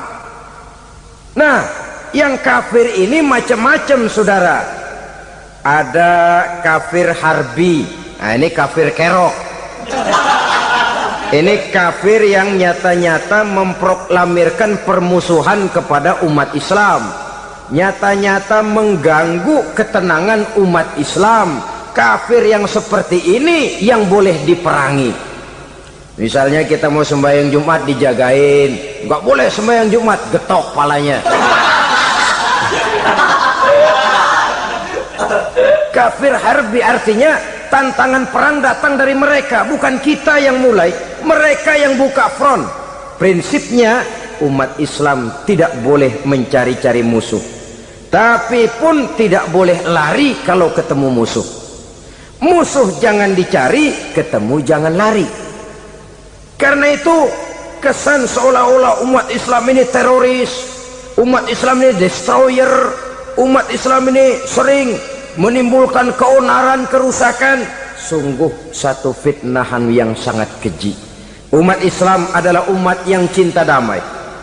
Islam di masa perkembangannya masuki Eropa melalui Selat Gibraltar, Jabal Tariq, memasuki Spanyol. Islam tidak pernah meruntuhkan gereja, Islam tidak pernah membunuh orang-orang Nasrani. Bahkan Islam mewariskan peradaban dan kebudayaan yang begitu tinggi nilainya di bidang ilmu pengetahuan, sampai ketika itu Barat banyak mengkaji ilmu pengetahuan dari dunia Islam. Buku-buku berbahasa Arab diterjemahkan ke bahasa Yunani, dipelajari oleh para cendekiawan di negeri Barat sana. Mereka mengambil manfaat yang banyak dari masuknya Islam ke Eropa. Sementara gereja tetap berdiri dengan megahnya. Kuil-kuil tempat peribadatan tidak satupun yang diusik-usik. Kenapa? Islam agama yang cinta damai. Asal dia tidak diganggu, asal kehormatannya tidak dihinakan. Jadi kafir harbi, kafir yang nyata-nyata nantang perang, ngajak berkelahi. Itu kafir yang nyari penyakit. Kafir harbi ini boleh diperangi dengan catatan mereka yang memang mulai. Yang kedua kafir zimmi. Kafir zimmi, kafir yang hidup di tengah mayoritas muslim, tapi mereka mau hidup dengan aman, damai, tenang. Mereka wajib dilindungi. Bahkan Nabi pernah memberikan satu jaminan, man azazimmiyan faqad azani. Siapa yang mengganggu orang kafir zimmi sama saja dengan mengganggu saya. Kehormatannya dijaga, harta bendanya dilindungi, anak istrinya pun dilindungi. Dan ini jadi kenyataan. Saudara bisa lihat di negara-negara yang mayoritas penduduknya beragama Islam, orang-orang kafir di luar Islam hidup dengan tenang, aman, damai. Di Saudi Arabia, di luar tanah haram, di luar Mekah dan Madinah, banyak orang-orang kafir mencari nafkah. Mereka tenang, aman, dilindungi undang-undang. Begitu di Mesir, begitu di negara Indonesia yang berdasarkan Pancasila ini. Kehidupan beragama menimbulkan gairah, rukun, tenang, aman, damai, sepanjang tidak saling ganggu, tidak saling usik, menghargai orang yang sudah beragama, tidak menjadikan penganut suatu agama sebagai sasaran dari dakwah agama lainnya.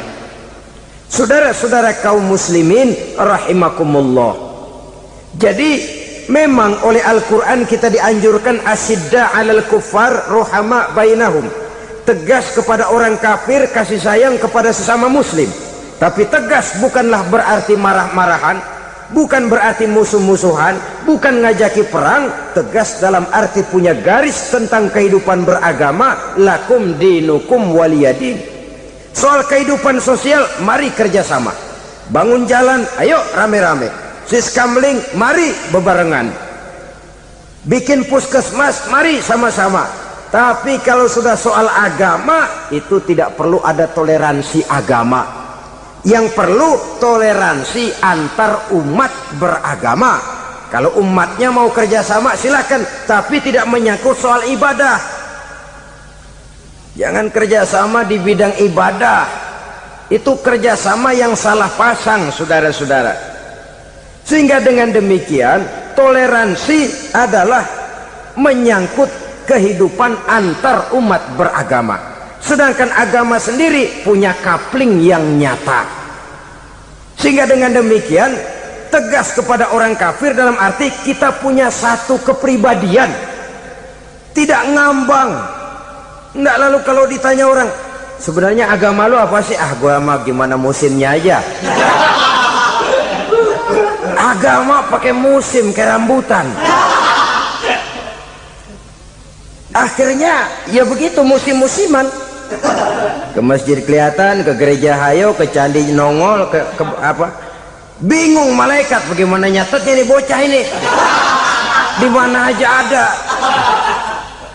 Kita punya satu kepribadian. Saya muslim dan garis saya ini, lakum dinukum waliyadin. Bagi Tuhan persilakan agama Tuhan, bagi kami agama kami.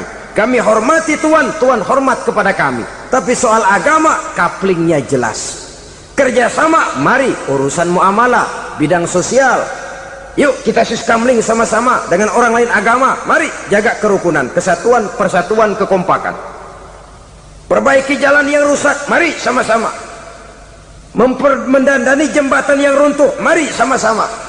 Tapi sembahyang, couplingnya lain-lain. Sebab Nabi juga dulu pernah ditawarkan begitu loh sama kafir jahiliyah dulu, Quraisy itu. Sudah Muhammad, sekarang begini saja, kita join aja daripada marah-marahan. Hari ini saya oke, menyembah Tuhanmu Allah. Besok gantian kamu menyembah Tuhan kita, Latta, Uzza, Manat dan Hubal. Turun, qul ya ayyuhal kafirun la a'budu ma ta'budun. Soal ibadah couplingnya jelas, tidak boleh dicampur adukkan. Sebab kalau tidak, kita akan mulai kehilangan identitas diri, dan disitulah krisis kehidupan keyakinan beragama dimulai dari krisis identitas. Hujan gede kan mulainya gerimis dulu. Di mana-mana ya gerimis dulu.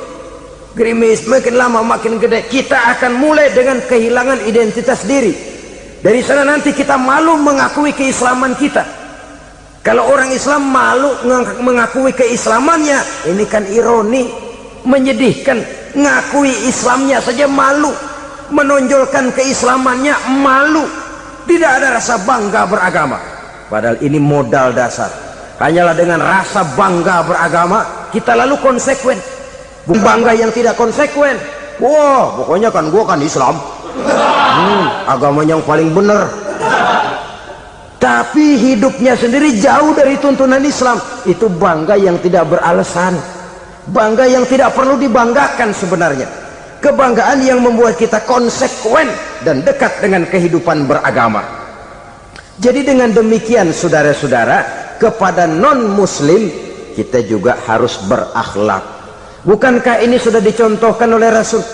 Bagaimana beliau disambiti orang di Taif, yang menyambiti malah didoakan. Bagaimana Suraqah mau membunuh beliau, malah Suraqah didoakan. Bagaimana Abu Jahal dan Abu Lahab saking mangkalnya. Ini Abu Jahal pernah gali lubang di kamarnya sendiri, di depan tempat tidurnya. Setelah dia gali lubang, ditutupin pakai keraras korma. Lalu dia tarik selimut, belagak meriang. Dia pesan pesuruhnya, bilangin Muhammad encangnya meriang. Pamannya sakit, minta ditengokin.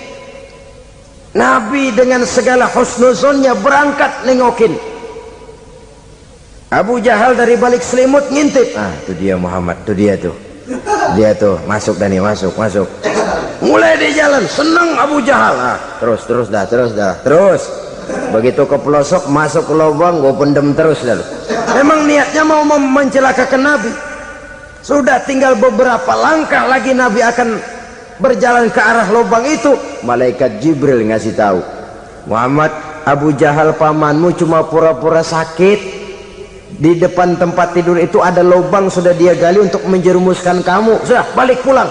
Balik badan Nabi. Sudah hampir mau melangkah, kakinya malah muter pulang. Abu Jahal yang ngelihat Nabi sudah hampir jatuh nggak jadi, balik pulang. Lupa kalau lagi sakit. Udah Muhammad buruan sini. Nabi ke pintu, dia kejar. Dia lupa sama lubang yang dia gali. Begitu dia kejar, dia yang ke pelosok masuk ke dalamnya. Sejak saat itu ada pepatah, man hafara hufratan waqa'a fiha. siapa yang suka nggali lubang, dia sendiri bakal terpelosok ke dalamnya. Jatuh dia ke lubang yang dia gali. Padahal ya paling banter 2 atau 3 meter paling dalam. Dari dalam lubang itu dia teriak-teriak, Muhammad, Muhammad, tolongin, pamanmu kecebur. Kasih tahu Muhammad, kasih tahu. Kasih tahu, datang lagi lah pesuruhnya, Muhammad, pamanmu Abu Jahal kecebur, minta tolong diangkatin, sudah diulur tambang, habis sambung lagi, nggak bisa sampai. Masa iya, cuma kamu yang bisa nolong. Apa yang dilakukan Nabi? Balik mau nolongin. Akhlak. Kita kalau ada orang gali lubang buat nyeburin kita, dia sendiri yang kecebur. Gorok gua kagak lemin loh. Mati sekalian dah.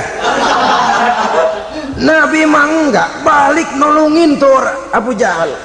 Kenapa paman kecebur? Iya Muhammad, tolong, tambang udah diulur-ulur, sambung-sambung nggak sampai. Aduh kasihan paman, nih pegang tangan saya.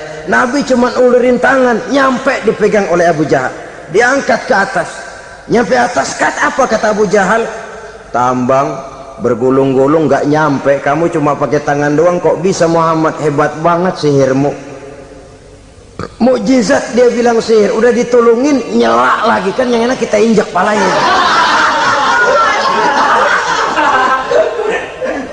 Orang dulu bilang mah katanya nolongin anjing kejepit, udah selesai ditolongin malah yang nolong digigit. Saudara hadirin yang saya hormati, kepada orang-orang kafir kita harus berakhlak, menghormati mereka, tidak memaksakan satu keyakinan dalam batas-batas yang ditolerir oleh agama, yaitu pada masalah-masalah sosial dan muamalah. Itu kepada non-muslim, apalagi kepada sesama muslim.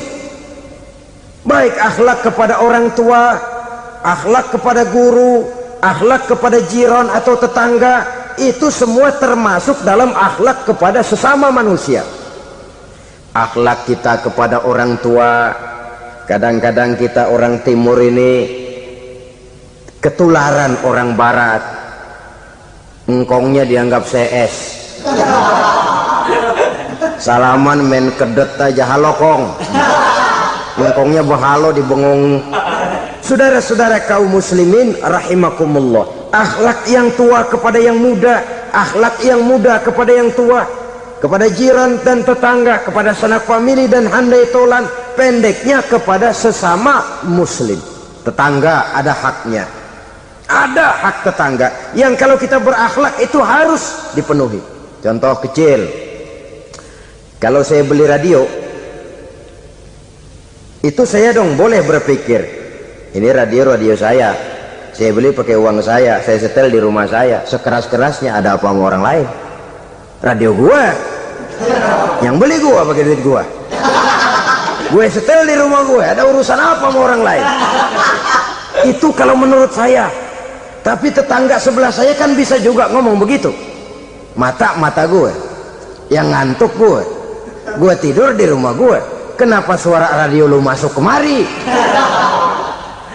Ketika itulah lalu kebebasan saya nyetel radio dibatasi oleh kebebasan tetangga saya yang mau tidur. Ini sudah akhlak namanya. Umpamanya lagi ada Nabi ajarkan, iza tobakhta maraqatan fa'akthir ma'aha wa ta'ahad jiranaka. Kalau kamu masak sayur, banyakin kuahnya, bagiin tetangga kamu. Bukan bagiannya itu yang jadi soal, tapi akhlak kepada tetangga. Udah tahu tetangganya kelaparan, diseksa, goreng ikan asin, se-RW baunya ngayap, kembang kempis orang nungguin. Saudara hadirin ma'asyiral muslimin rahimakumullah. Jadi dengan demikian, kalau sudah kembali kepada orang-orang yang nilai imannya sama dengan kita, apapun organisasinya, apapun baju yang mereka pakai, kaos yang mereka pakai, jaket yang mereka pakai, kalau sudah seakidah, seiman, jaga akhlak kita. Pendapat boleh berbeda, kaos boleh tidak sama, jaket boleh beraneka warna, bendera boleh beragam-ragam, tapi ukhuwah Islamiyah ini utamakan. adalah lebih baik mencari persamaan dalam kehidupan dan bukan memperbesar perbedaan. Hanyalah dengan mengembangkan nilai-nilai akhlak semacam ini, toleransi tidak hanya diperlukan kepada yang non-muslim, kepada sesama muslim pun toleransi. Artinya apa? Jangan memponis amalan orang lain. Yang usoli, yang tidak usoli, berjalanlah menurut keyakinannya masing-masing. Jangan lalu memponis, itu namanya nggak toleransi. Kamu nggak pakai usoli ya? Enggak. Brengsek. Kamu pakai usoli ya? Iya. Bid'ah. Lah dua-duanya kagak yang bener. Kalau yang sembahyang kagak bener, bagaimana yang kagak sembahyang? Apa itu yang bener? Toleransi. Setuju dengan perbedaan pendapat, jangan memponis amalan orang lain, karena kita hanya beramal, hak menerima adalah Allah subhanahu wa ta'ala. Jangan sebentar-bentar mencap bid'ah dolalah, finnar, neraka. Kayaknya neraka kapling orang tuanya kali. Gampang bener masukin orang ke neraka. Kita kadang-kadang bisa toleransi dengan orang luar, tapi kepada sesama muslim toleransi tidak sanggup kita adakan. Mengklaim merasa kita yang benar, orang lain salah semua, itu tidak toleransi namanya.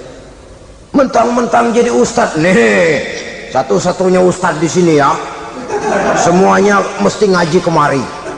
Kalau nggak ngaji kemari Islamnya kurang tapi benar. Toleransi. Saudara-saudara kaum muslimin rahimakumullah, lapang dada menghargai orang yang berbeda pendapat, apalagi kalau perbedaan pendapat itu menyangkut hal-hal yang tidak prinsipil, menyangkut hal-hal yang sekunder dalam kehidupan beragama, menyangkut masalah-masalah yang dalam bahasa fikih disebut soal-soal furu'iyah. Tidak usah menyebabkan kita bersih tegang. Kepala sama hitam pendapat boleh berbeda dan halal. Bahkan Nabi mengatakan ikhtilafu ummati rahmatun, perbedaan pendapat di kalangan umatku bahkan menjadi rahmah, sepanjang perbedaan pendapat itu diiringi dengan rasa toleransi. Tapi kalau sudah main baku hantam, main klaim, memponis orang lain, akhirnya timbullah keretakan. Jangan heran kadang-kadang satu masjid dua kelir.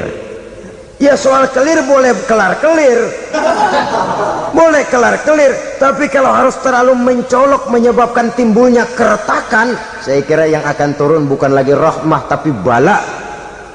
Bala akan menimpa kita, jatuh kita menjadi umat yang lemah. Oleh karena di antara kita sendiri, sesama kita tidak pandai bertoleransi, tidak lapang dada.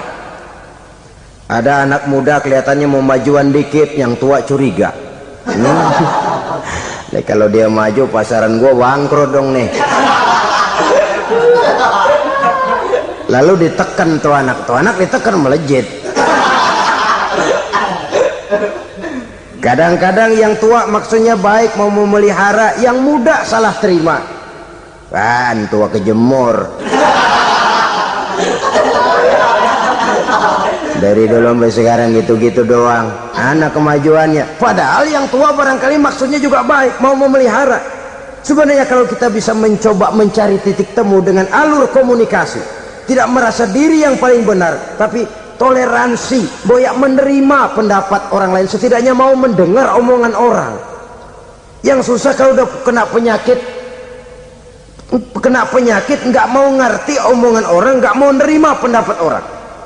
Kodok di kolong tempayan, cukeng kayu asem, asal ijo udah ijo aja, ijo dah. Nggak ngerti omongan orang, yang kayak begini yang orang jadi kesandung. Oleh karena itu saudara-saudara, alangkah nikmatnya kehidupan ini apabila kita menyadari kita ini ummatan wahidah, satu umat yang satu, yang diikat dengan akidah. Kalau kepada yang non muslim saja kita diajarkan untuk berakhlak, apatah lagi kepada yang seiman, seakidah, sekeyakinan. Wajarkah perbedaan pendapat yang kecil-kecil lalu menyebabkan kita bertolak belakang? cerai-berai, centang perenang. Bila bertemu di jalan, yang satu menyisih ke kiri, yang lain menyingkir ke kanan. Kalaupun juga bercampur di tengah kumpulan orang banyak, persis air dengan minyak. Yang atu melengos, yang atu madep mojok. Orang lain senyum, dia mau pada manyun.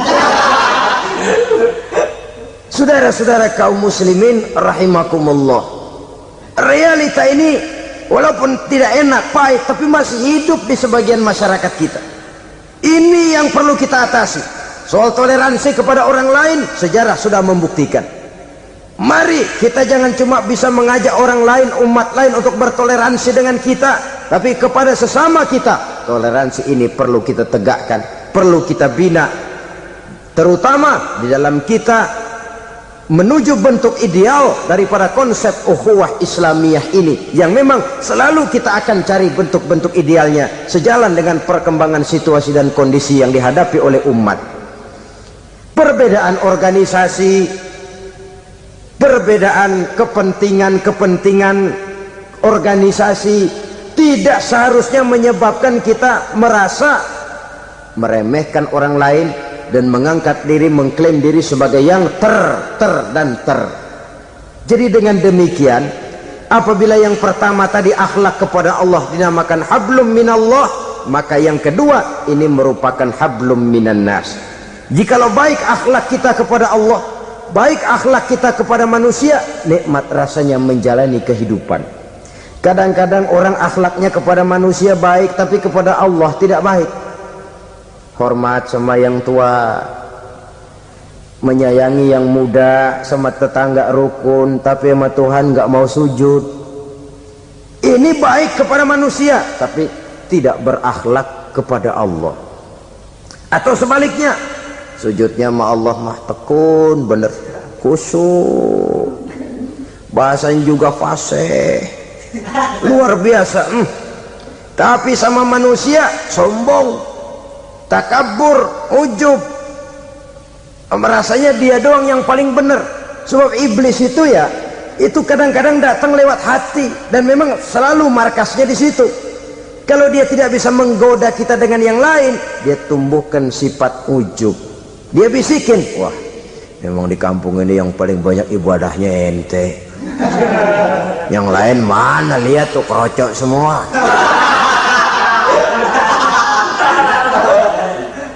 Lalu di hati orang itu tertanam sifat iya ya. Nah, tatkala iya ya, dia sudah terkena serangan iblis. Akhirnya apa? Orang lain diremehin. Asalnya kagak mau sembahyang aja diajak salaman udah najis aja dah. Ketemu juga mukanya ditekuk 4. Akhirnya bukan ngajak, malah ngenyek, ngina. Lah orang dihina makin jauh, makin tidak tersentuh. Bukan cara itu yang diajarkan oleh Rasul. Bahwa orang tidak mau sholat, tugas kita mengajak. Soal dia tidak sholat, ya itu dosa dia kepada Allah. Saudara-saudara kaum muslimin, ujub disuntikkan oleh iblis ke dalam hati kita. Sujudnya kepada Allah benar, tapi akhlaknya kepada sesama manusia merasa paling benar sendirian, merasa orang lain salah semua. Pokoknya kalau di luar lingkungannya udah kagak bener aja udah bahaya. Saudara-saudara, ini juga penyakit yang disuntikkan oleh iblis. Sebab iblis itu tipu dayanya luar biasa, strateginya lihai.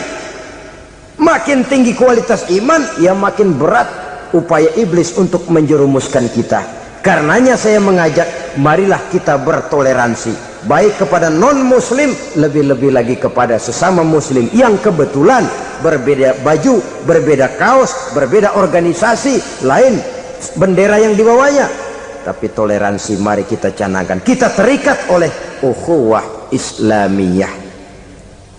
2. Yang ketiga, akhlak manusia kepada makhluk Allah lainnya di luar manusia.